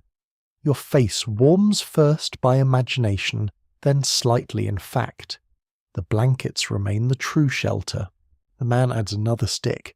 Not a log yet. A thin stick. Fuel must be rationed even after the scare. Panic does not create more firewood. It merely burns it faster. A woman whispers something from below. You catch the tone more than the words. Tired concern. Perhaps a question about the woodpile. Perhaps a warning not to let sparks fly. Perhaps a comment that this is what happens when someone banks the fire too shallowly, delivered with marital precision across centuries. The man answers quietly. Peace survives. For now. Smoke shifts downward suddenly as wind presses at the chimney. The room fills with a harsher smell. Your eyes sting. Someone sits up in the bed near you, coughs twice into cloth and lies back down. The fire below flutters, steadies, then pulls smoke upward again. Chimneys are temperamental creatures. Draft depends on wind temperature design, soot build-up and luck. Some nights smoke draws well. Other nights it chooses diplomacy poorly and visits everyone indoors. Specialists continue to examine how much indoor smoke exposure shaped everyday health in early households. The sources rarely measure air quality, of course. No one in 1740 is standing beside the hearth with a clipboard and a particulate monitor. But chronic coughs, eye irritation and winter respiratory illness appear often enough to make the smoke hard to ignore. You feel it now in your throat. A dry scratch. The kind that will still be there in the morning. The household slowly settles as the hearth returns to life. The man remains awake for several minutes watching the flames until they look dependable. Firelight moves across the underside of the loft, revealing suspended dust and drifting smoke. The beams glow briefly, then darken. Within the bed, bodies loosen again, shoulders sink, breathing deepens. The child near your feet resumes quiet warmth, theft with impressive dedication. You notice how quickly fear transforms into routine here. No one makes a speech about the narrow escape from freezing or fire. No one announces the emotional complexity of domestic heating in early America. They simply manage the problem, breathe smoke, save fuel, and return to sleep because morning work is waiting. That may be the truest rhythm of the house. Not comfort, not drama, management. Again and again. The flame below crackles softly, now controlled and small. It does not warm the whole room, but it restores the idea of warmth, which sometimes feels nearly as important. You close your eyes as orange light flickers faintly through your lids. Cold still presses at the walls. Smoke still clings to the beams.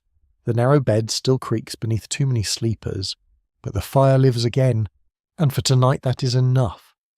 The house grows quieter again after the fire is revived, but sleep no longer settles quite as deeply. You drift in a soft middle place between dreaming and listening. The narrow bed has warmed considerably at its centre now.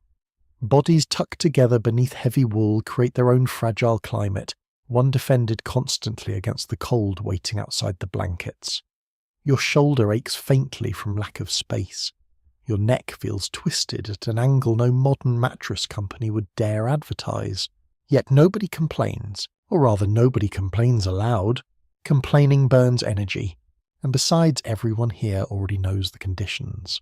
A sleeper beside you shifts carefully, lifting the blanket only slightly before adjusting their position.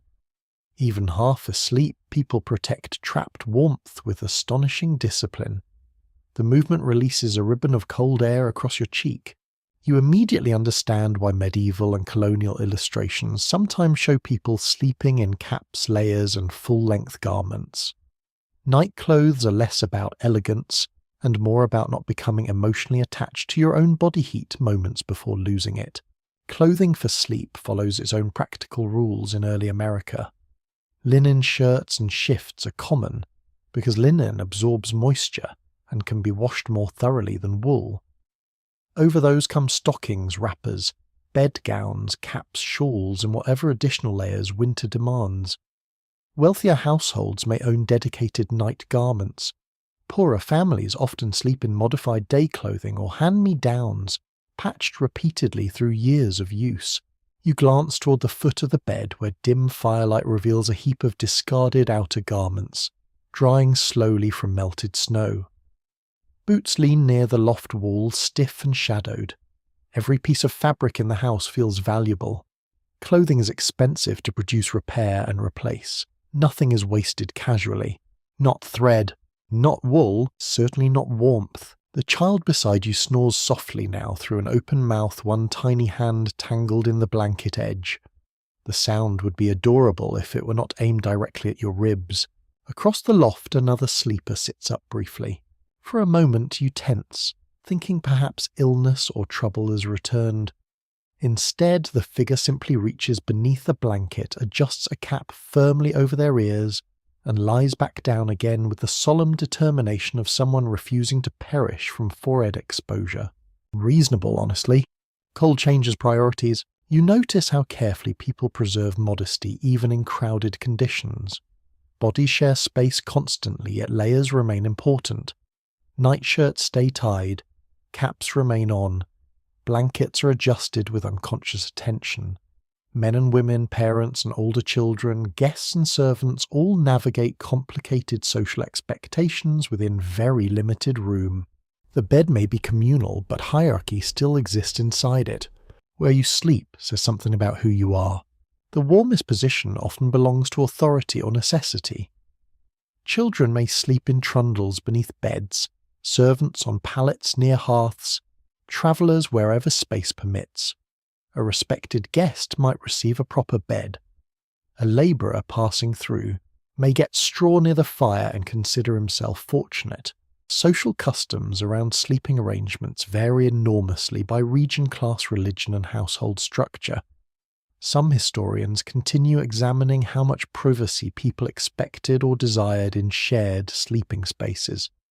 The evidence suggests that concepts of personal space differed greatly from modern assumptions, though that does not mean embarrassment or discomfort disappeared entirely. People adapt. That does not mean they stop being human. Below the loft, someone coughs again into the darkness. A low murmur follows, then quiet. The smoke smell has thickened since the fire was rebuilt. Your hair, your blanket, your very thoughts now seem lightly smoked like winter meat hanging in a chimney house. A curious little practice from some colonial households involved wearing long knitted sleeping stockings, specifically for nighttime warmth. Certain surviving examples are surprisingly elaborate, especially among wealthier families. Which means somewhere in history someone looked at freezing conditions and thought, what this situation truly needs is decorative ankle embroidery. Human optimism is incredible. The fire crackles softly below. Its glow reaches the underside of the loft now in trembling amber waves.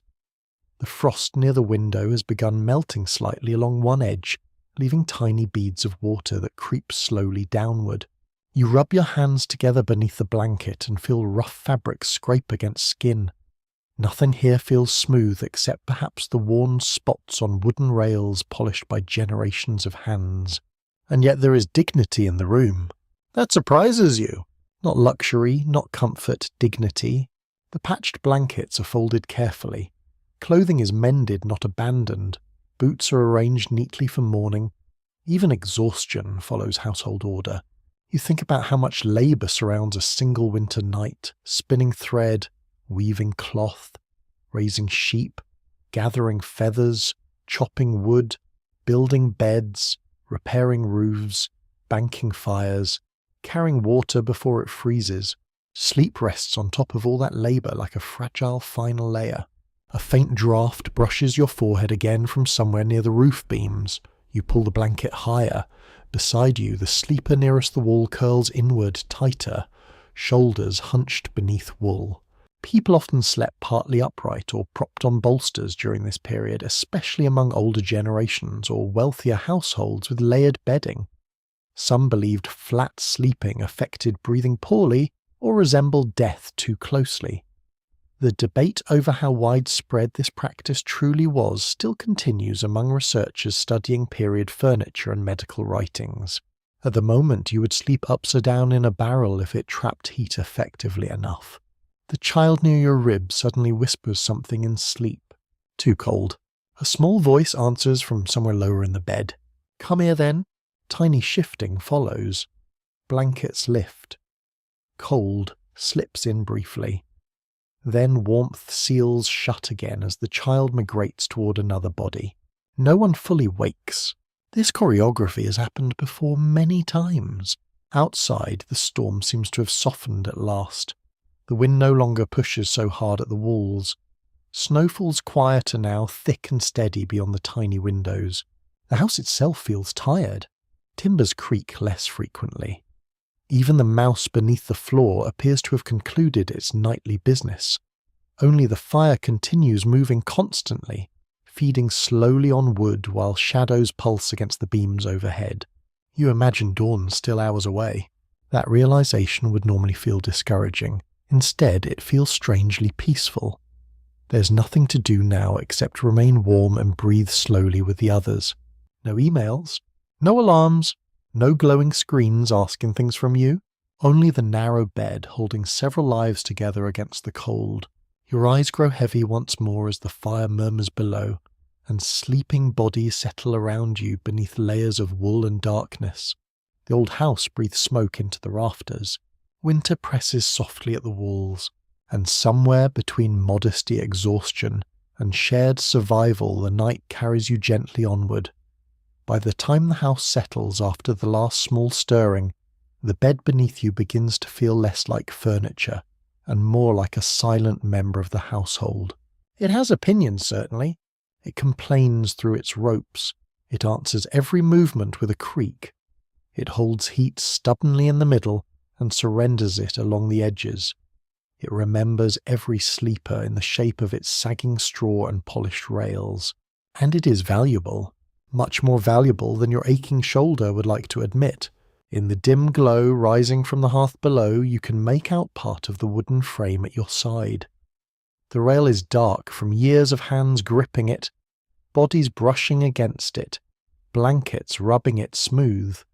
The bedpost nearest your head has tiny marks in the wood, perhaps from tools, perhaps from children, perhaps from someone measuring growth across years until the marks became too many to read. A bed in early America is not just a place to sleep. It is property, serious property. Household inventories often list beds, bedsteads, feather beds, blankets, curtains, bolsters, sheets, and coverlets in careful detail because they represent real wealth. In some estates, bedding can be among the most valuable possessions a family owns. That changes how you feel about the narrow frame. It may be cramped. It may be lumpy. It may host several generations of determined insects with poor manners. But it is also an asset, a comfort, a dowry item, an inheritance, and sometimes a sign that a family has survived long enough to accumulate softness. The blanket across your chest is patched in 3 places. One patch is darker blue, another brown, another faded nearly grey. Each repair shows the movement of years. Someone saved cloth scraps. Someone threaded needle by poor light. Someone refused to let warmth disappear simply because fabric wore thin. Nothing here is disposable. You run your fingers lightly over the blanket edge and feel uneven stitching beneath your thumb. The thread is rough but firm. It holds. During the 18th century, probate inventories often recorded bedding with great precision. A feather bed might be listed separately from its bolster pillows, rugs, quilts, and curtains. These details mattered because beds could be sold, inherited, or used to settle debts. A household's sleeping goods told neighbours something about comfort, status, and competence. So yes, the bed poking your hip may technically be judging you. It has earned the right. Across the loft, another mattress rests against the wall, rolled or folded out of use for the night. Perhaps a pallet. Perhaps bedding for a child during milder weather. Winter concentrates sleep near warmth, but households often rearrange spaces constantly. Beds can be workplaces by day, sleeping spaces by night, storage platforms, nursing stations, sick beds, and places where important family moments unfold. The boundary between room and function is flexible. A kitchen can become a bedroom can become a workroom. A bed can become a table for mending, a place to sort linens, a throne for illness, a cradle for infants, and a stage for whispered arguments nobody mentions at breakfast. You shift again carefully, and the rope beneath you gives a deep little groan. There is a strange charm in old rope beds, though. Charm is easier to feel when you're not actually lying on one during a freezing night. The ropes must be tightened to keep the mattress from sagging. A loose rope bed can turn several sleepers into one unwilling pile in the middle. Some families used a tool called a bed key to tighten the rope lattice. It sounds quaint, almost poetic, until you realise it is basically mattress maintenance with consequences for spinal alignment. A small odd detail from household law says that people sometimes tucked valuables into bed curtains, mattresses or bedding chest, especially during travel or uncertain times. It makes sense. A bed is close to the body, watched by the household, and important enough that nobody casually disturbs it. So somewhere perhaps a person once slept inches above coins, letters, or a keepsake hidden in straw, which does make the mattress lumps more suspicious. You resist investigating. Below the fire crackles softly.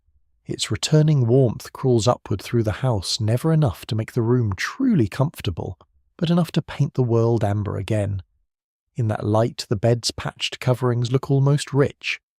Not in money exactly, in use, in care. Material culture specialists continue to discuss how bedding shaped family identity in early America. Was a fine bed mainly a private comfort, or was it also public proof of respectability when guests entered the home? The answer likely shifts by class and region, but the bed clearly carried meanings far beyond sleep. You understand that better now. Tonight, this narrow bed gathers people by rank, need, age, and habit. It preserves warmth. It protects children from the floor's cold. It holds the sick close enough to hear. It carries memory in every repair. And because beds cost so much labour, people care for them carefully. Mattresses are aired when possible. Feather beds are beaten and shaken. Linens are washed when weather permits. Blankets are brushed, patched, folded, guarded from damp, protected from moths and mice, with varying levels of success. The mouse beneath the boards chooses this moment to skitter somewhere near the wall. Varying levels indeed. You smile into the darkness. A bedchamber, if a household has one, might be among the most furnished spaces in the house. In wealthier homes, bed curtains add colour, privacy and insulation. In poorer homes, the same basic need remains, but with humbler materials. A bedstead might be plain wood, a mattress might be straw, a quilt might be assembled from worn garments, yet the emotional importance stays strong. Because winter does not care whether your blanket is fashionable. It only asks whether it works. Beside you, someone sighs and turns toward the centre of the bed. The movement pulls the patched blanket higher over your shoulder. You accept the gift without comment. The bed creaks again, almost conversationally. It has witnessed generations of these small exchanges. A blanket shared, a child comforted, a fever watched through darkness, a newborn placed near warmth, an elder propped carefully on pillows, a traveller welcomed reluctantly because the storm outside left no civilized alternative. In that sense, the bed is less an object than a record. not written in ink but in dents, stains, polished wood, faded cloth, and the quiet knowledge of where everyone belongs when the night turns bitter. You think back to your first impression of it, narrow and suspicious, waiting in the loft like a trap made of straw. It still feels narrow. It is still suspicious. The insect situation remains diplomatically unresolved, but now you recognise its importance. It is the household's softest wealth, its warmest archive, its most crowded mercy. Outside, the snow continues falling over fields, fences, barns, and frozen paths. Inside, the bed holds its human cargo beneath heavy covers and listens to the fire breathe below.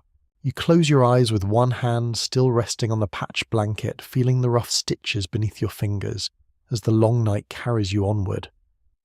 The cough below returns before the fire is fully steadied. It begins as one rough sound in the dark, then another, then a longer breath that catches halfway through.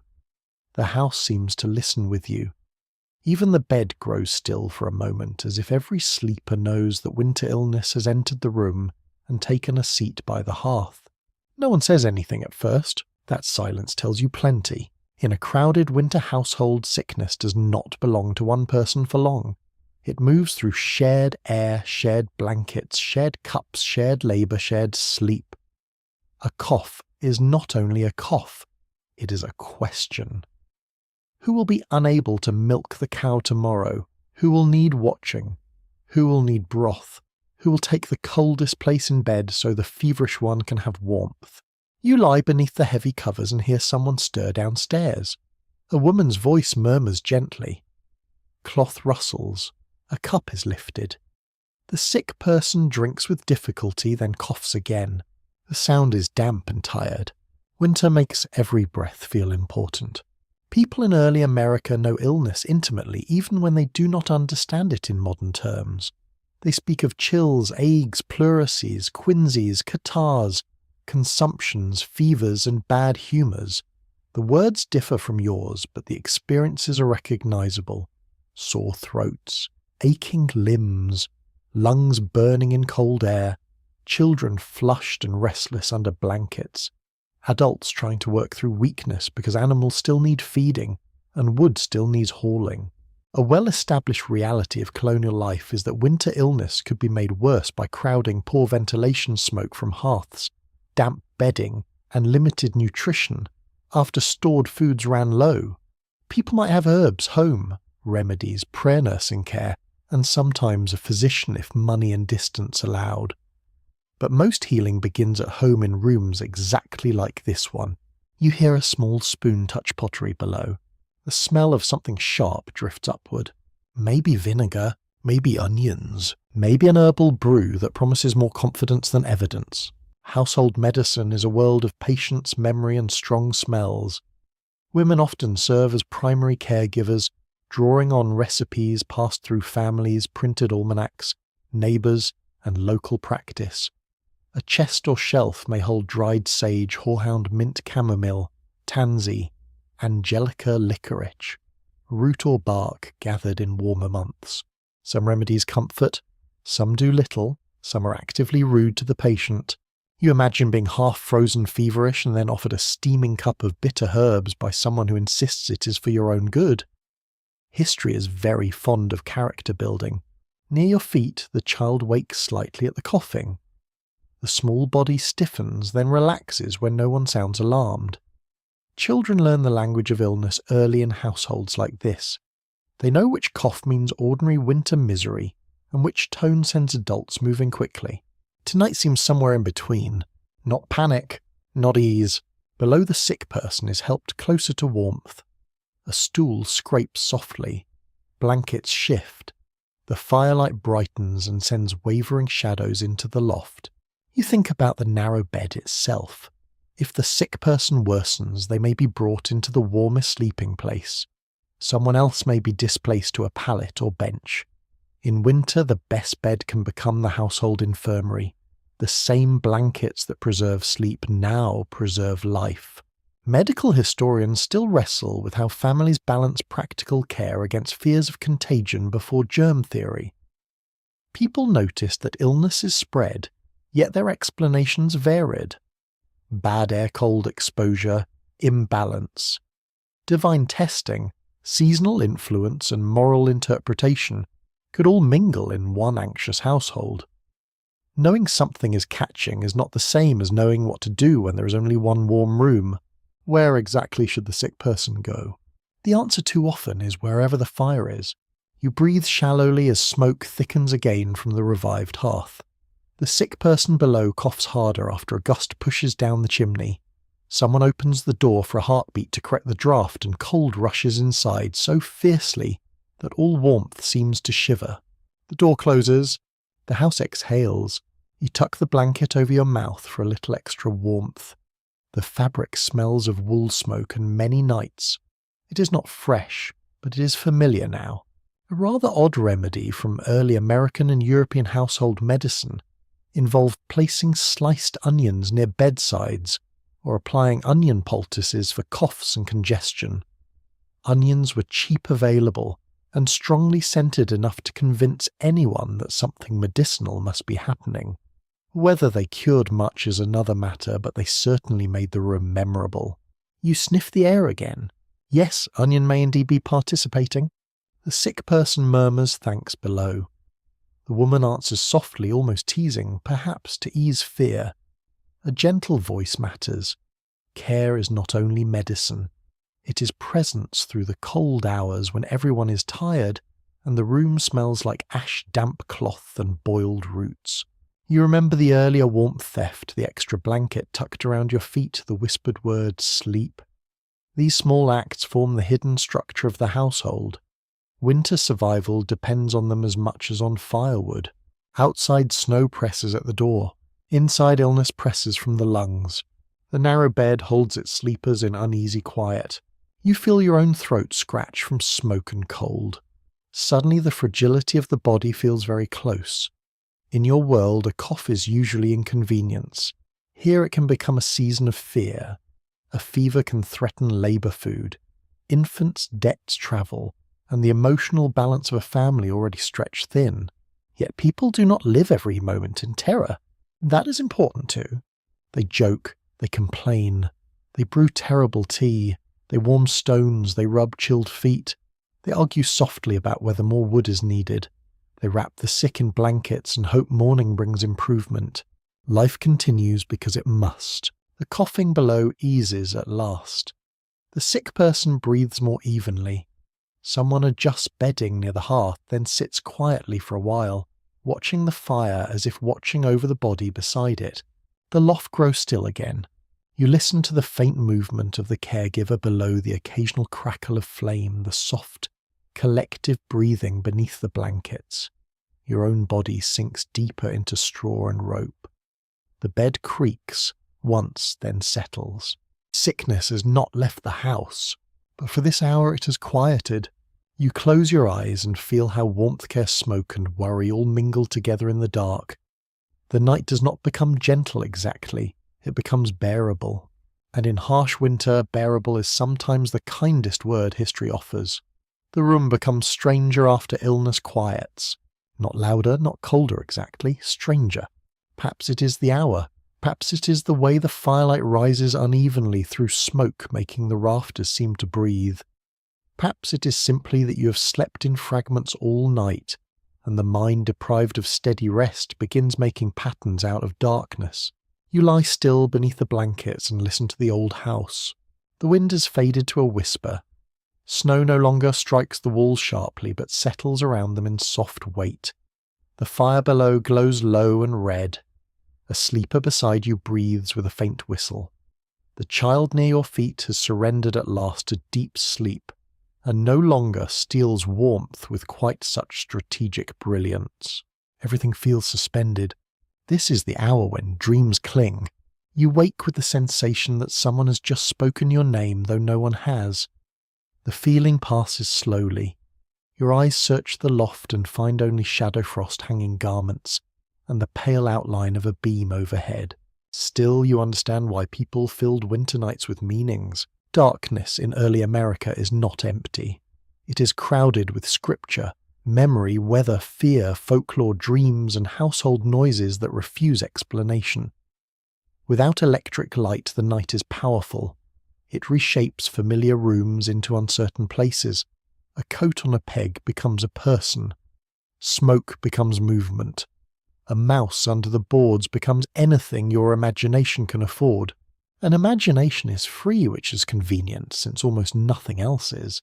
Dream interpretation appears in many early modern and colonial traditions, though beliefs vary widely by region, religion, class, and ancestry. Some people treat dreams as warning, spiritual messages, or reflections of bodily imbalance. Others distrust them as nonsense or temptation. Ministers may warn against superstition, yet ordinary people still remember what they dream and wonder about it over morning chores. Because if you dream of a river flooding the house and then wake to snow piled against the door, you may not build a full philosophy around it, but you will mention it. Below, the sick person coughs once, then settles again. The sound seems much louder now than before. Every noise travels differently at night. You hear something tapping near the wall. One tap, a pause. 2 taps. Probably a branch. Probably. You do not move. Folk beliefs in early America mingle from many sources: English, Scottish, Irish, German, Dutch, French, African, indigenous, and more shaped by local circumstances and household memory. Charms against bad dreams, prayers before sleep, protective herbs, iron objects near cradles, almanac guidance, moon signs, weather lore, and warnings about nighttime wandering all appear in scattered forms. The home is practical by daylight. At night it becomes symbolic. The bed itself feels different now. Not only narrow and warm, not only valuable, not only crowded, it becomes a boundary. Beneath the blankets you're among the living and familiar. Outside the blankets waits cold shadow and a flaw you do not wish to meet. A small piece of household lore found in old traditions says that turning a pillow or shifting its position could invite a different dream or help escape a troubling one. Other customs suggest placing certain herbs near the head to calm sleep.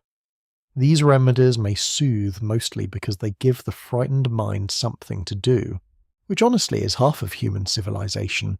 You imagine someone in this very bed long ago waking from a nightmare and quietly turning the pillow over, hoping the cooler side would carry away whatever image had followed them from sleep. A simple gesture, a small magic. The fire below snaps suddenly. You flinch, then pretend you did not. No one is awake to judge you unless the mouse is keeping records. The shadows leap across the rafters and vanish again. You think about how the harshness of winter changes dreams, hunger dreams, warmth dreams, dreams of summer berries, open fields, dry socks, a fire that never dies. Perhaps children dream of falling snow burying the doorway. Perhaps adults dream of unpaid debts, lost to livestock fever, or ships delayed by ice. Dreams are never separate from daily life. They borrow from what the body knows. Your body knows cold now. It knows the ache of shared sleep, the scratch of wool, the taste of smoke, the strange damp warmth beneath a crowded blanket. It knows how deeply a person can desire one more log on the fire and still understand why no one adds it. Across the loft someone begins murmuring in sleep. The words are faint. Maybe numbers, maybe a prayer, maybe the remains of a dream already slipping away. Then another voice from below whispers sharply, "Hush!" The murmuring stops. The command is not angry, it is protective. As if speaking too much in the night might invite attention from things better left outside the walls. This may not be what the person believes in daylight. Night has its own beliefs. Debate continues among cultural historians over how strongly supernatural ideas shaped ordinary sleeping habits, compared with practical concerns like cold smoke and exhaustion. The answer is probably both. People can be deeply practical and still tuck a charm near a cradle. They can bank a fire correctly and still avoid discussing certain dreams before breakfast. Humans are spacious creatures. We hold contradictions very well, especially under blankets. You stare toward the window again. The The frost patterns look almost like leaves now white against black glass. The moon behind clouds gives them a dim glow. For a moment the room feels underwater, slow and blue the sleeping bodies around you, rising and falling like shapes beneath a frozen pond. Your eyelids grow heavy, then open again. A thought drifts through you in a world without constant artificial light. Sleep is not escape from reality. It is another part of reality. People wake, interpret, pray, tend, fear, laugh quietly, and fall back into dreams. Night is not wasted time. It is a territory they inhabit. The bed creaks softly. Someone shifts and the blanket tightens around your shoulder. Warmth returns to the place where fear had briefly gathered. You breathe in smoke wool straw, and the faint herbal scent tucked somewhere near the bedding. The tapping at the wall does not return. The room slowly becomes ordinary again. A loft, a narrow bed, a family asleep through winter. Your mind releases its shadows one by one. The coat is only a coat. The mouse is only a mouse. The fire is only fire, though admittedly a very dramatic one. Below the sick person breathes steadily. The child sleeps. The wind rests. You close your eyes, and this time the darkness feels less haunted, more like deep water holding you gently. Dreams may come again. Warnings. Memories, nonsense, summer fields, warm bread, lost voices, flying geese, whatever the sleeping mind decides to offer. But you're tucked inside the small human warmth of the bed now among breath and blankets, and the soft red pulse of the hearth below. And so you drift onward past omens and murmurs toward whatever remains of the winter night. By the time the night carries you beyond dreams, the bed begins to change around you. Not the bed itself exactly, the idea of it. This narrow, crowded place has been family shelter, sick room, treasure listening post, and tiny island of warmth. But in early America, a bed is not always shared only with kin. Sometimes winter roads bring strangers to the same blanket. You feel that possibility now as the scene shifts in your half-sleeping mind. The farmhouse darkness loosens, and you seem to arrive at an inn beside a frozen road, where horses steam in the yard and travellers stamp snow from their boots beneath a low wooden doorway. The room smells stronger here. Wet wool, mud, ale, smoke, horse leather, cold iron, onion stew, humanity in transit. You stand inside with numb fingers tucked beneath your arms, while the innkeeper looks you over with the calm expression of someone who has seen every variety of exhausted traveller and intends to be impressed by none of them. There is no private suite waiting. Naturally, there is a bed. There may even be part of a bed. Luxury has entered negotiations. In colonial inns and taverns, shared sleeping arrangements are common, especially when roads are difficult, weather turns dangerous, or courts, markets, military movements, or public events crowd a town. Travellers often sleep two or more to a bed sometimes, with people they have only just met downstairs beside the fire. Respectable travellers complain about this in journals with impressive restraint. You would also complain, quietly, because the innkeeper controls the blankets. The winter road makes privacy secondary. If snow blocks the way or night falls early, shelter matters more than preference. Inns exist as lifelines across long distances, but they are rarely the cosy postcard taverns of imagination. They can be noisy, smoky, crowded, and full of animals, lice arguments, and uncertain mattresses. A man near the hearth removes his boots with a sigh that sounds older than he is. Another traveller warms his hands around a mug. A woman in a dark cloak nurses a baby beneath layered shawls while watching the door each time it opens. Every gust brings in cold so fierce that flames flatten sideways. Outside, hoofbeats fade into snow. Inside, the innkeeper points toward a stair or ladder. You'll sleep above. That is the entire invitation. You climb already suspicious. The upper chamber is colder than the public room below, though it holds the smells of many bodies who have passed through before you. Straw mattresses line low frames. A few blankets lie folded across them. Frost feathers the window. Someone has hung wet stockings near a beam where they steam faintly and release an aroma best described as historical honesty. There are already sleepers here. One turns over as you enter, making the ropes beneath him creak. Another sits upright under a cap, squinting suspiciously as if deciding whether you are a threat, a nuisance, or merely another source of warmth. Possibly all three. Travellers in this period bring their own expectations shaped by class and habit. Wealthier people may demand better rooms. Ordinary travellers accept what can be had. Servants and apprentices may sleep in less comfortable places. Women travelling alone or with family face additional concerns over safety and reputation, and innkeepers may arrange spaces accordingly when possible. When possible is doing a great deal of work. Your assigned bed is narrow, of course. Everything important tonight is narrow. It already contains one person, maybe two, depending on how generously one defines edge space. A traveller shifts under the blanket and says, "Mind your feet." You have not even sat down yet. Wonderful.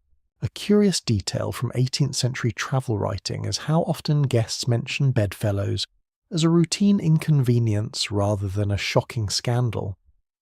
One might share a bed with a stranger and then comment mostly on snoring smell fleas or the quality of the sheets.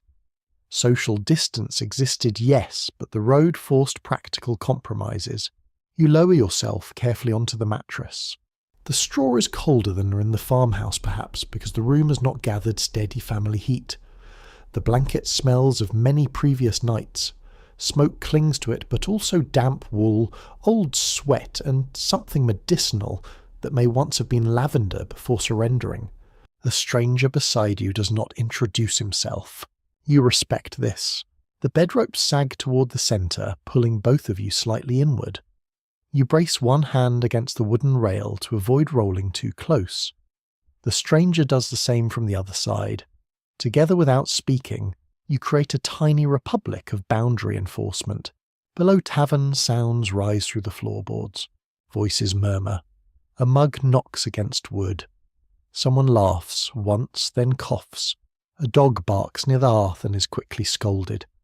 The fire pops in the larger room, but little of its warmth reaches you. Instead, you rely on blankets, clothing, and the reluctant heat of another traveller whose name you do not know. Cultural historians still examine how shared lodging shaped trust in early American society. Did travellers view bed sharing as evidence of communal resilience, or as an unpleasant necessity endured with suspicion? The answer likely depends on who was travelling, where they slept, and whether the stranger beside them had cold feet. The stranger beside you absolutely has cold feet. One brushes your ankle. You withdraw politely at the speed of lightning. The room remains dark except for a candle stub near the stair burning low in a holder. Its tallow smell hangs greasy in the air. Candles cost money, so no one wastes flame on comfort. Soon it will be pinched out and the upper room will belong entirely to frost-breathing and whatever creatures inhabit the bedding. You already suspect several. A whisper comes from the next bed. "Road passable." Another voice replies, "Not by morning." Silence follows. Everyone understands the meaning. More travellers may be trapped here tomorrow. More bodies. More damp clothes. More negotiations over beds and food and floor space. Winter turns inns into crowded harbours. You think again of the farmhouse bed, cramped but familiar, full of household rhythms. This inn bed is different. It holds no shared family memory for you. No careful child seeking warmth. No patched blanket with known hands behind it. Here sleep is commercial, temporary uneasy, and yet the body still asks the same thing. Warmth. A flat enough place to lie, a few hours safe from snow. The innkeeper below shouts something cheerful and unhelpful. Laughter answers. Then boots climb the stairs. Another traveller enters the room, pauses at the sight of the crowded beds, and releases the universal sigh of a person discovering that history has overbooked. Someone tells him there is space near the far wall. There is not, but he goes there anyway. The candle is pinched out. Darkness falls at once. Now every sound sharpens. Blankets shift. Straw rustles. Someone mutters a prayer. The stranger beside you breathes heavily through a blocked nose. Outside, wind drives snow against the inn wall in soft, uneven waves. You lie rigid at first, guarding your space. Then exhaustion softens your vigilance. The bed remains narrow, the stranger remains too close, the blanket remains questionable. But the cold presses harder outside than any discomfort within, and slowly, reluctantly, the shared warmth begins to work. You tuck your hands beneath your arms and close your eyes while the inn creaks around its travellers, holding them together for one difficult winter night before the road decides whether to release them. The inn fades from your thoughts as sleep carries you back toward the farmhouse, and the first thing you notice is the child again. Of course it is the child. Somehow, in the shifting geography of the narrow bed, a small warm body has appeared near your side with the quiet confidence of a cat claiming property. One knee presses against your thigh, one hand is tucked beneath your blanket. The child is asleep, but still somehow winning. You lie there in the smoky dark, pinned gently in place, and begin to understand how childhood works in a winter household. Children do not simply sleep near the edges of adult life. They sleep inside it. They hear the coughing, the whispered worries, the creak of ropes, the scrape of ash in the hearth. They learn where warmth gathers, which floorboards groan, how to keep still when elders are resting, and how to wake quickly when morning work begins. There is no separate world of childhood decorated in soft colours and quiet rooms. There is one house, one fire, one winter. Everyone shares it. In many early American homes, children sleep in trundle beds, pallets, lofts, cradles, benches, or crowded family beds depending on age, season, wealth, and household size. A trundle bed can be tucked beneath a larger bed by day and pulled out at night, which is clever until you remember that being close to the floor also means being close to drafts, dust, mice, and whatever mysterious cold lives beneath furniture. You glance toward the floorboards and feel immediate sympathy. The child beside you sighs and curls tighter, instinctively seeking the warmest part of the blanket. Children in this world become practical early. They may not understand household economy in words, but they understand cold. They know that socks matter. They know that embers matter. They know that if someone says stay covered, it is not a casual suggestion. Outside, snow softens the world into silence. Inside, the faint glow from the hearth below sends dim shadows up through the loft boards. You can see barely the outline of another child at the foot of the bed, tucked sideways beneath a quilt with only a cap and nose visible. That nose looks cold, very cold. A parent below stirs, perhaps sensing movement above. No one speaks. The household rests again. Children are often expected to contribute labour young by modern standards. They fetch water, gather kindling, tend smaller siblings, card wool, help with animals, carry messages, shell beans, weed gardens, and perform countless small tasks that keep a home alive. Winter does not excuse them entirely. It only changes the work. So sleep is preparation. Little bodies need warmth because morning will ask things from them. You think of the child's day before this night, perhaps trudging through snow to bring in wood chips too small for adult arms to bother with, perhaps holding a candle while someone mended, perhaps listening to scripture, perhaps trying not to scratch flea bites in front of guests. An impressive amount of history is children being told not to scratch something. The child shifts again and mumbles. You catch a single word. Bread. A dream, maybe. Or a prayer. Food dreams must be common in late winter. Stores run lower. Fresh produce is scarce. Meals repeat themselves with heroic determination. Porridge, beans, salted meat, brown bread, root vegetables, cider. Perhaps milk if the cow cooperates. Children fall asleep smelling smoke and wake hungry. An unusual little note from some colonial households is that children might be given heated bricks or stones wrapped in cloth at the foot of shared bedding, especially if they slept farther from adult warmth. The goal was simple: keep little feet from turning into moral lessons. The risk, as always, was wrapping the stone badly and introducing the child to geology at an unpleasant temperature. You tuck the blanket slightly closer around the sleeping child beside you. The gesture comes naturally now. No one taught you, the room did. The loft is not only a sleeping place, but a classroom of the body. Children learn through repetition how to climb down a ladder in darkness, how to avoid stepping into the coldest part of the floor, how to listen for animals, how to keep their cap on, how to share blankets without pulling too hard unless they're willing to start a silent war. They also learn fear here. Not theatrical fear, everyday fear. The sound of a parent coughing too long. The worry of wolves mentioned outside the door. The shape of a shadow that looks wrong. The dangerous beauty of the hearth. The warning never to touch coals hidden beneath ash. Researchers differ in how they interpret childhood in colonial America. Some emphasize strict discipline and early responsibility, while others point to affection, play tenderness, and indulgence within families. The truth, as usual, refuses to be tidy. A child may be cherished and still expected to work, protected and still exposed to cold, loved deeply and still made to sleep where space allows. The child beside you is proof enough. Warm, heavy, trusted, and convenient. A small foot emerges from beneath the blanket and meets the cold air. Without waking, the child recoils and tucks it back under cover. Excellent survival instincts. Below the loft, the dog turns in its sleep near the hearth. Its collar jingles faintly. One of the children at the foot of the bed wakes just enough to whisper, "Dog dreaming." Another sleepy voice answers, "Hush." Then silence. Children hear animals differently at night. A dog's bark can mean protection. A horse stamping outside can mean weather discomfort or trouble. Chickens disturbed before dawn can send adults reaching for boots. Household children learn these sounds alongside lullabies, prayers, and scoldings. The bed creaks as an older child turns over, careful not to wake the smallest one. That care matters. It is practiced.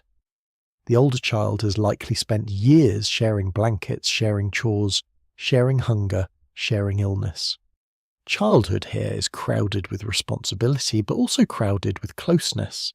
You listen to their breathing, several small rhythms under one quilt, soft, uneven, trusting. The cold room beyond the bed still waits patiently, but the children sleep inside the warm centre where they have managed to burrow. Their hair smells faintly of smoke. Their caps sit crooked. Their cheeks are flushed from trapped heat beneath wool. You wonder what they will remember years from now.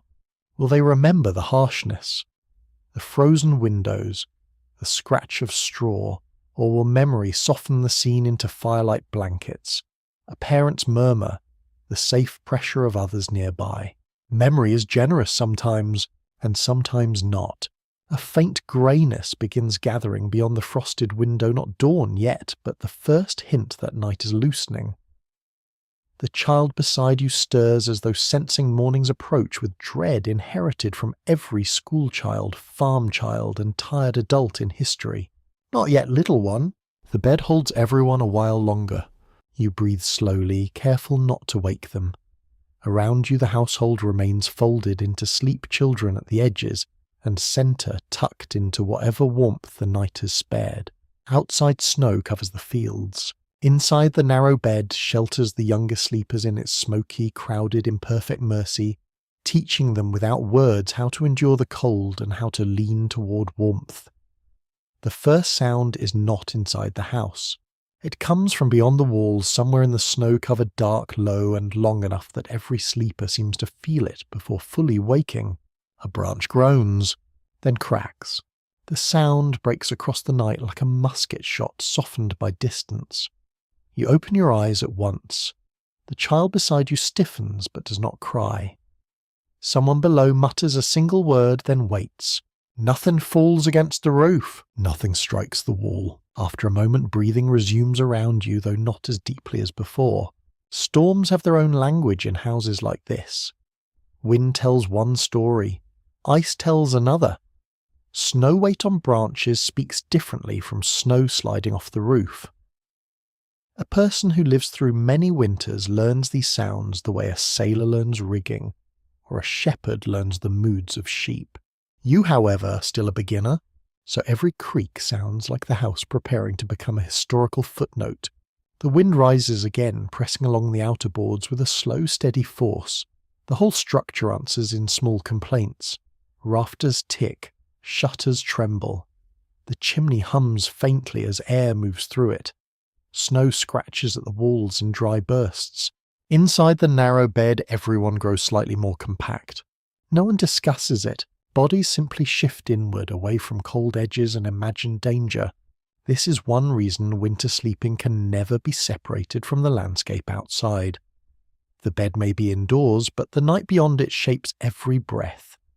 Early American homes stand amid forests, fields, rivers, marshes, mountains, or coastal winds, depending on region, and weather enters household life constantly. Heavy snow can block paths. Ice can trap livestock. Storms can delay travel, damage roofs, and isolate families for days. The house is shelter, yes, but not a sealed world. A gust slams against the wall and sends powdery snow through some tiny unseen crack. You feel a faint cold sprinkle across your cheek. It is so delicate you might imagine it, except the child beside you gives a sleepy shiver. You pull the blanket higher over both of you. There are stories in old weather records of winters so severe that harbours froze, rivers became roads, and people crossed ice where boats normally sailed. In parts of colonial New England and the middle colonies, winter storms could reshape daily life for weeks. Travel slowed, mail delayed, markets thinned. Families measured survival partly by how much food and fuel remained when the world outside turned white and hard. You listen to the storm and picture those roads now. Path buried between dark trees, fence rails vanishing beneath drifts, a barn roof sagging under snow, animal tracks filling almost as soon as they form. Somewhere beyond the farmhouse lives stock shift in the barn. You hear it faintly when the wind pauses, a dull thud. Perhaps a horse stamping, perhaps a cow moving against a stall. Animals bring comfort and worry in equal measure. They mean labour food, wealth and vulnerability. A stormy night is never only about the people indoors. Below someone wakes enough to listen. The floorboards creak once, then stillness. If the animals sound wrong, someone will have to go out. No one wants that. You can feel the collective hope in the room. Please let the animals be sensible. Please let the roof hold. Please let morning arrive without requiring heroics in frozen boots. A strange little belief found in some rural communities held that animals sensed weather or unseen danger before humans did. Horses restless before storms, dogs barking before bad news, roosters crowing at odd hours as signs. Whether anyone admitted belief in daylight might depend on pride, but at night people listened carefully all the same. The dog below now lifts its head. You hear the collar faintly. Then a low growl. Every person in the house becomes awake without moving. The growl continues, not loud, just steady. Outside, the wind falls away for a few seconds. Into that silence comes another sound. A distant cry. Not close, not clear. Carried strangely over snow. Perhaps a fox. Perhaps a wolf. Perhaps only a tree twisting in the cold, though nobody in the bed appears eager to vote for that explanation. The dog growls again. A man below whispers the animal's name sharply. The dog quiets, but remains alert. You imagine its body stiff near the hearth, ears, forward eyes fixed toward the door. Wolves, bears, and other predators existed in many parts of early America, though their presence varied widely by region and time. Wolves especially carried both practical and symbolic weight for colonists, threatening livestock and haunting stories told around fires. Bounties were sometimes offered for killing them, which tells you enough about how unwelcome they were near farms. You lie very still. The child beside you whispers, "Was that wolves?" No one answers immediately. Then a woman below says softly, fox-likely. Her voice is calm. A little too calm. The child accepts it because children must accept many adult statements for the household to function. You are less convinced, but you also have no intention of investigating. Cultural historians continue to explore how fear of wild animals blended with broader fears of wilderness in colonial imagination. For some settlers, forests represented resources, danger, divine testing opportunity, and uncertainty all at once. For indigenous peoples, of course, those same landscapes held long-established knowledge and relationships that colonists often misunderstood or ignored. The winter night outside this house carries all of that history in silence. The cry does not come again. The dog slowly lowers its head. Only then does the room breathe fully. Wind returns softer now, moving along the roof like a hand brushing cloth. The branch that cracked earlier gives no further trouble. Snow piles more deeply against the door, muffling the world. You settle back into the mattress, but sleep feels farther away. The storm has reminded you how thin shelter can be. A wall is only wood. A roof is only joined board, shingles, thatch, or whatever a household can build and maintain. The narrow bed may feel cramped, but it is also the warm centre of a fragile structure holding back an enormous night. You become aware again of every protective layer around you. The blanket, the bodies, the bed frame, the loft, the roof, the house, the barn, the cleared field. Beyond that, the dark trees. Beyond that, winter without human concern. It is humbling, really. Mildly rude, but humbling. Below the fire, Pop softly revived enough to answer the storm with its own small voice. Smoke drifts upward, familiar now, almost comforting despite the scratch in your throat. Someone turns over near the hearth. The sick person breathes steadily. The children resettle. The bed creaks as the household releases its tension little by little. Outside, snow continues covering every sharp edge of the world. Inside, warmth gathers again beneath the blankets. Not luxurious, not easy, but stubborn and shared. You close your eyes while the storm moves around the house and the house holds, and the narrow bed carries you safely, if not elegantly, through another stretch of winter dark. Morning does not arrive all at once. It seeps. First, the darkness changes texture. The blackness inside the loft softens into deep grey, and shapes slowly separate from one another. The beam overhead, the hanging stockings, the outline of the child curled against your side, the frost on the window now pale instead of silver. Then comes the cold. Not new cold, familiar cold, but now it carries expectation with it. The house is waking. Someone below coughs into the quiet. A log shifts in the hearth. The dog stretches with a long sigh and shakes itself hard enough to rattle its collar. The narrow bed around you begins loosening as sleepers drift upward toward consciousness, one stiff joint at a time. You remain absolutely still. Perhaps if you do not move, morning cannot legally begin. A child nearby groans softly in protest against existence itself. Very relatable. The blankets still hold precious warmth gathered through the night. Outside them waits the room, and the room has no sympathy. Frost feathers the inside corners of the window. Your breath still fogs faintly above the covers. The fire below survived the night, but only barely. Its heat reaches the loft in weak little waves. No one wants to leave the bed first. That unfortunate honour eventually falls to a man below who swings his feet onto the floorboards and immediately inhales through his teeth at the cold. There it is, the official sound of colonial winter mornings. You hear boots being tugged on. Leather creaks stiffly. A poker scrapes the hearth. The fire is stirred back into life with patient irritation. Sparks rise. Smoke follows. Morning begins with labour before thought. That is one of the clearest realities of household life in early America. Fires must be rebuilt at dawn, water fetched or thawed, animals fed, wood carried indoors, dough kneaded, ashes cleared. Even before breakfast, the body belongs to work. And all of it begins while still tired. You finally shift beneath the blankets and feel the punishment immediately. Your shoulder protests. Your neck has become a historical grievance. One leg has fallen asleep in a position apparently designed by furniture enemies. The bed itself creaks with weary relief as sleepers begin untangling from one another.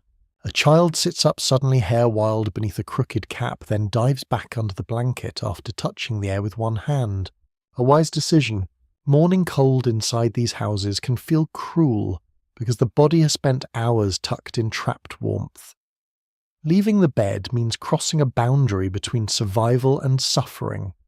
Floors may be icy, wash water painfully cold, clothing stiff near the edges where dampness lingered overnight.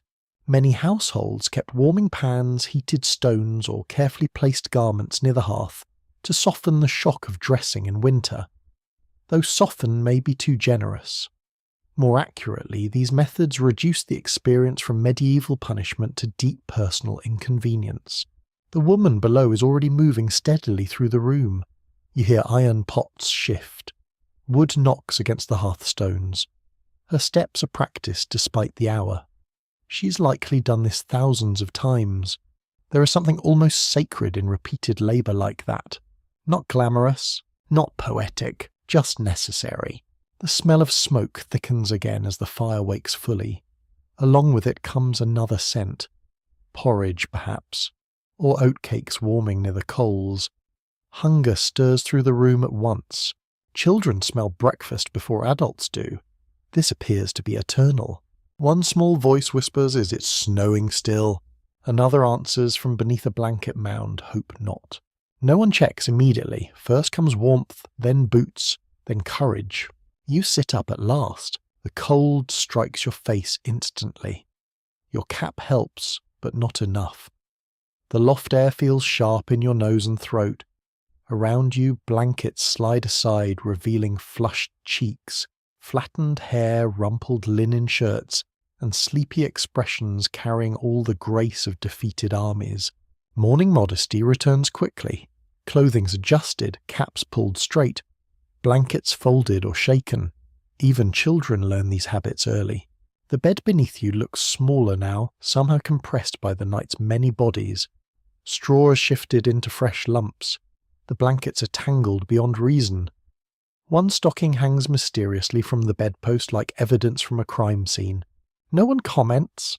A fascinating little domestic detail from some early households is that people often slept in relatively short stretches during winter, simply because fires, animals, weather, illness, and cramped conditions interrupted rest constantly. Modern ideas of uninterrupted 8-hour sleep would seem almost luxurious in many such homes. You certainly do not feel refreshed. You feel historically tenderized. Below the door finally opens. Cold air floods the room with terrifying efficiency. Snowlight spills briefly across the floorboards. The man who opened it steps outside carrying a bucket, shoulders hunched against the dawn.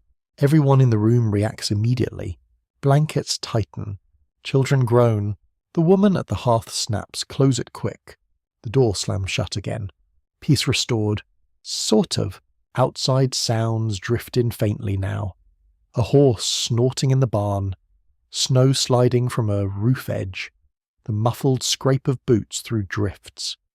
Morning has begun across the entire frozen landscape, whether anyone indoors approves or not. You climb stiffly from the bed at last and instantly regret your life choices. The floorboards are viciously cold even through stockings. You pull on your boots with clumsy fingers while your breath clouds in front of you.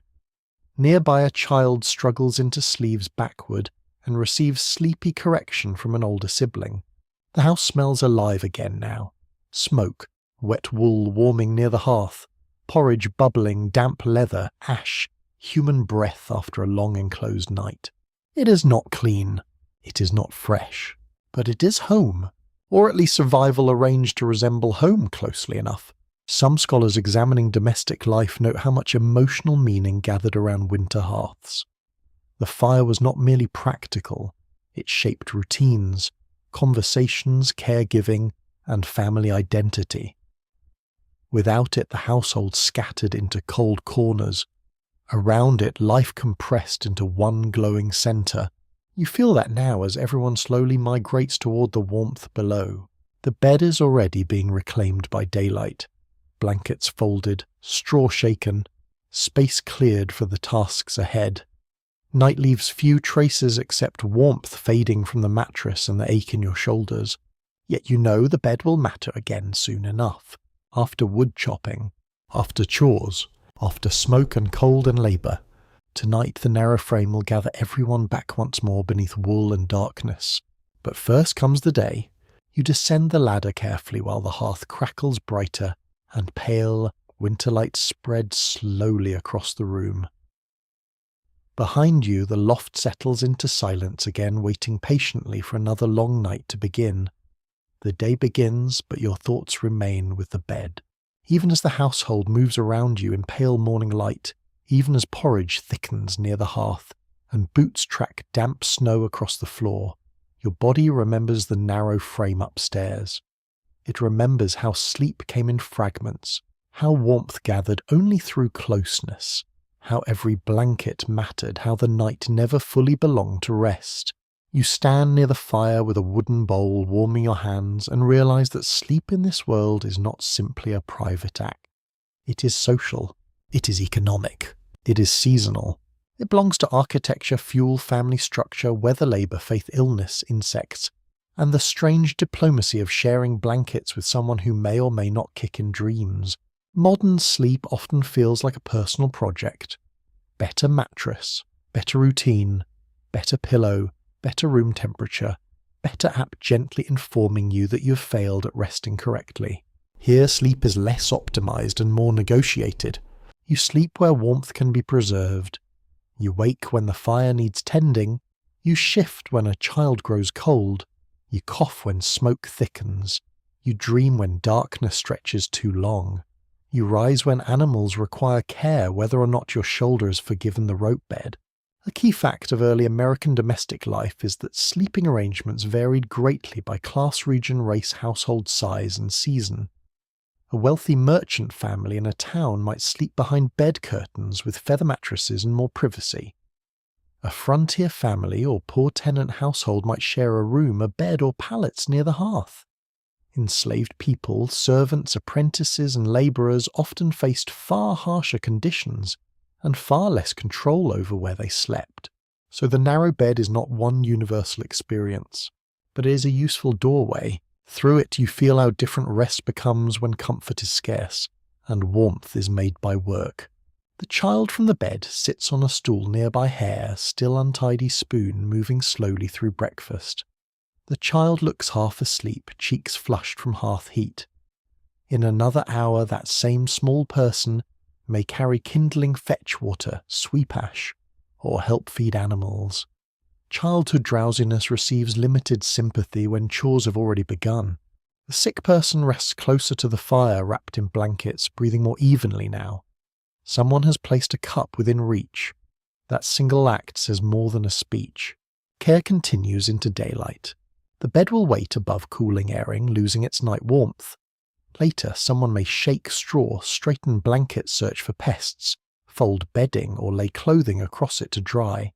By evening it will become important again. Furniture turns with the household clock, though no modern clock rules the wall. You notice time feels different here, not softer exactly. Harder in some ways. Time is measured by light, fire, hunger chores, weather, and bells where communities have them. Winter nights stretch long because darkness arrives early and stays. But sleep does not fill that darkness smoothly. It breaks around tasks, fears, coughs, babies, prayers, and cold. The debate among sleep historians about segmented sleep remains lively. Some argue that waking between a first and second sleep was once normal in many pre-industrial societies. Others suggest the pattern may have varied widely and should not be treated as a single rule for all people. What matters here is that the environment permits, even encourages broken rest. You have lived one night of it now. You understand why waking at midnight might not feel like failure. It might simply be part of the night's shape. At the hearth a woman stirs the pot and glances toward the window.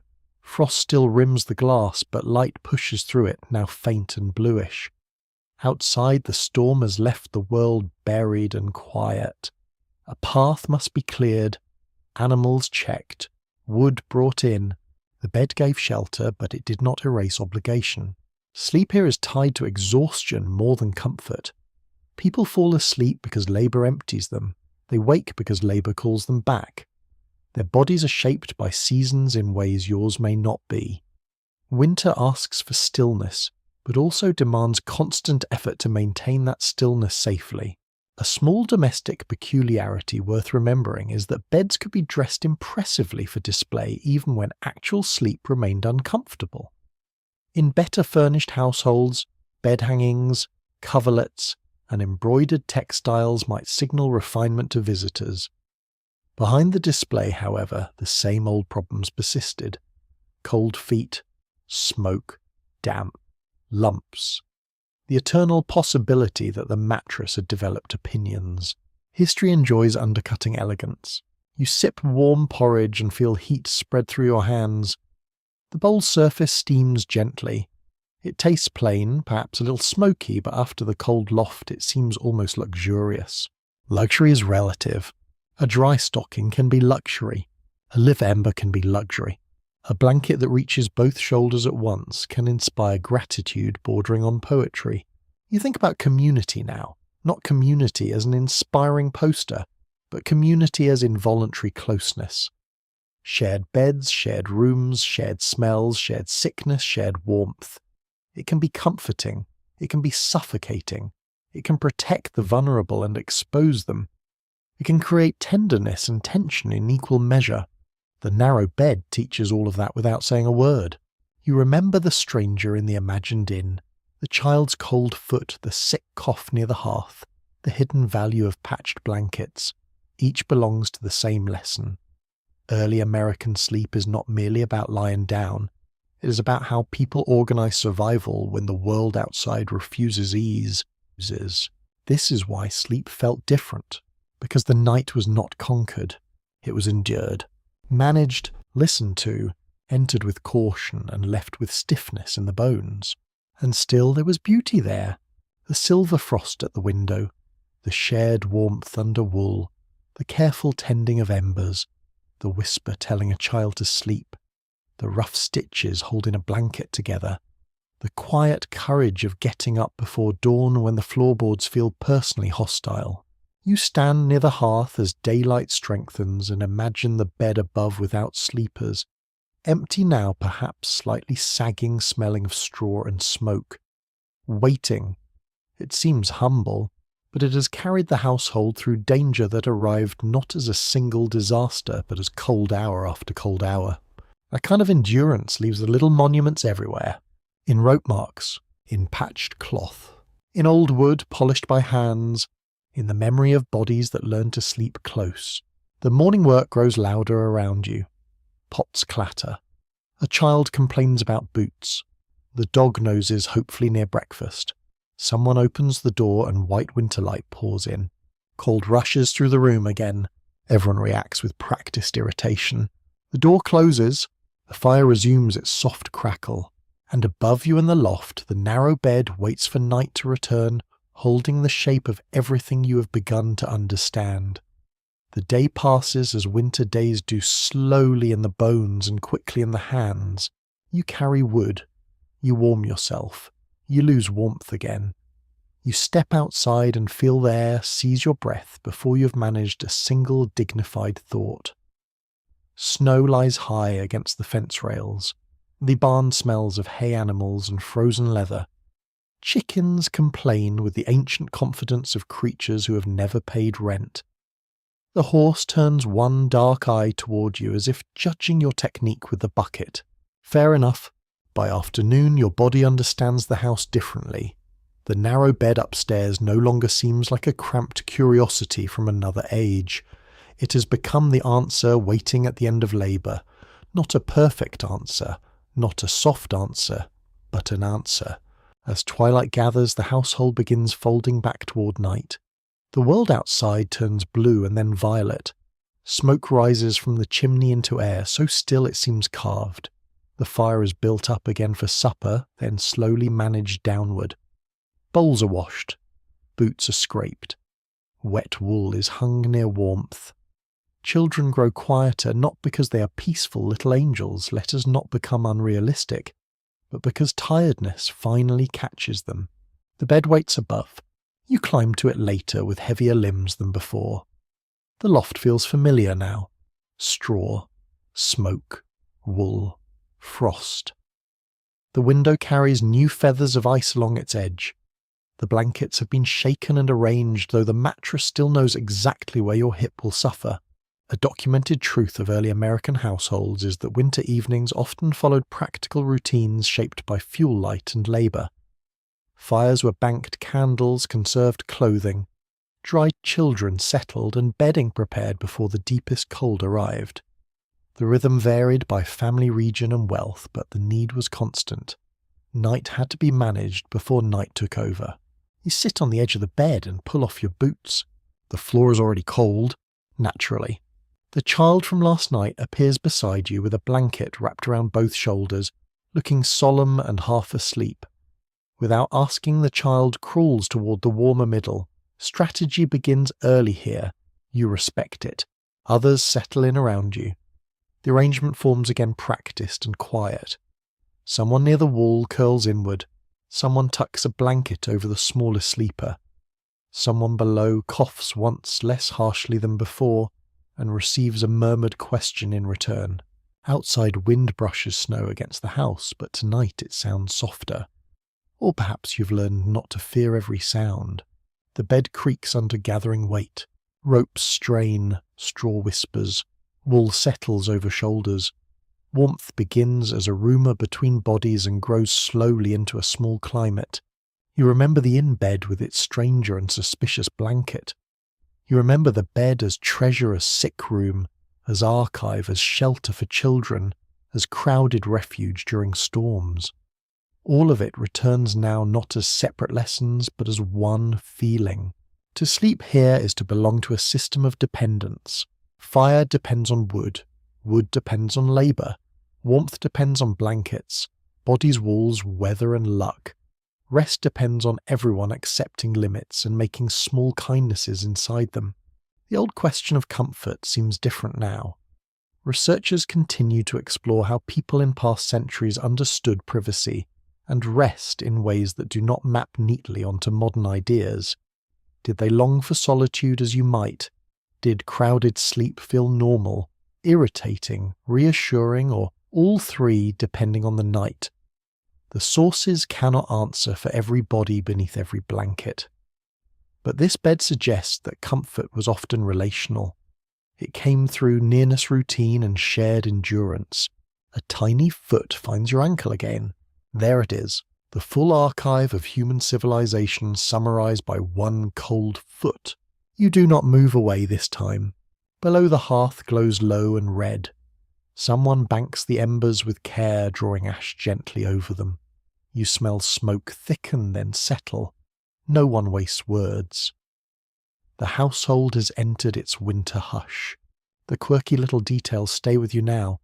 The bed key tightening ropes, the heated stones, the herbs tucked into linen, the onion remedies, the hidden ember beneath the ash, all those small attempts to bargain with cold and discomfort. None of them glamorous, all of them deeply human.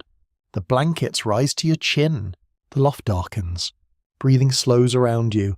For the first time, the narrowness does not feel only restrictive. It also feels protective. The bed holds you close because the world outside is vast and cold. It limits movement, yes, and steals privacy, yes, and may contain at least one insect with generational ambitions, but it gathers warmth where warmth can be gathered. That is enough for tonight. The winter dark presses against the window. Frost thickens silently. The house creaks, but less ominously now, more like an old sleeper turning over. Somewhere below, the dog sighs near the hearth. The sick person breathes evenly. The children sink into dreams. You close your eyes. You're smoky. You're stiff. You're tired in places modern life rarely reaches. Yet you are warm enough. And in this world, warm enough is not a small thing. It is the difference between fear and rest, between watching the night and entering it, between being alone in the cold and being held inside a breathing household. The last thing you feel before sleep is the patched blanket beneath your fingers, rough stitches firm against your skin. Someone made them. Someone saved warmth with needle and thread. Someone expected winter to come again and prepared for it. And now, as the fire glows beneath ash and the narrow bed gathers its sleepers close, the night becomes less a hardship than a slow lesson in endurance. You breathe in, smoke wool straw winter. You breathe out, and the house breathes with you. The darkness softens around the rafters. The frost glimmers faintly at the window. The world outside grows quiet beneath snow. Slowly, gently, you let the narrow bed carry you through the final hours before dawn. Now the story begins to loosen its hold. The house remains behind you, warm at its centre, silver at its edges, breathing smoke into the quiet roof beams. The people inside keep sleeping shoulder to shoulder, dream to dream, each one lending a little heat to the others without needing to speak of it. You can leave the cold floor now. You can leave the stiff boots, the frozen window, the scratch of straw, the wary mouse beneath the boards. The fire is safe beneath ash. The children are tucked in. The storm has softened. Nothing more is required from you tonight. Let the old room fade slowly. Let the blanket grow lighter. Let the smoke become only a memory and the frost become only pale lace at the edge of a dream. You are no longer cramped in the narrow bed. You're simply resting, warm enough, safe enough, held by the hush of a winter night that has done all it came to do. Beyond the house, snow lies over the fields with no hurry at all. The road is quiet, the barn is still. Even the trees seem to sleep beneath their white covering. And somewhere very far away morning waits without rushing. So let your shoulders soften. Let your hands unclench. Let the old wooden house drift farther into darkness until only the gentlest image remains a low fire, a shared blanket, and the steady breathing of people who have made it through the cold together. Rest now. The night is calm, the bed is warm, and history for once is whispering. Sweet dreams.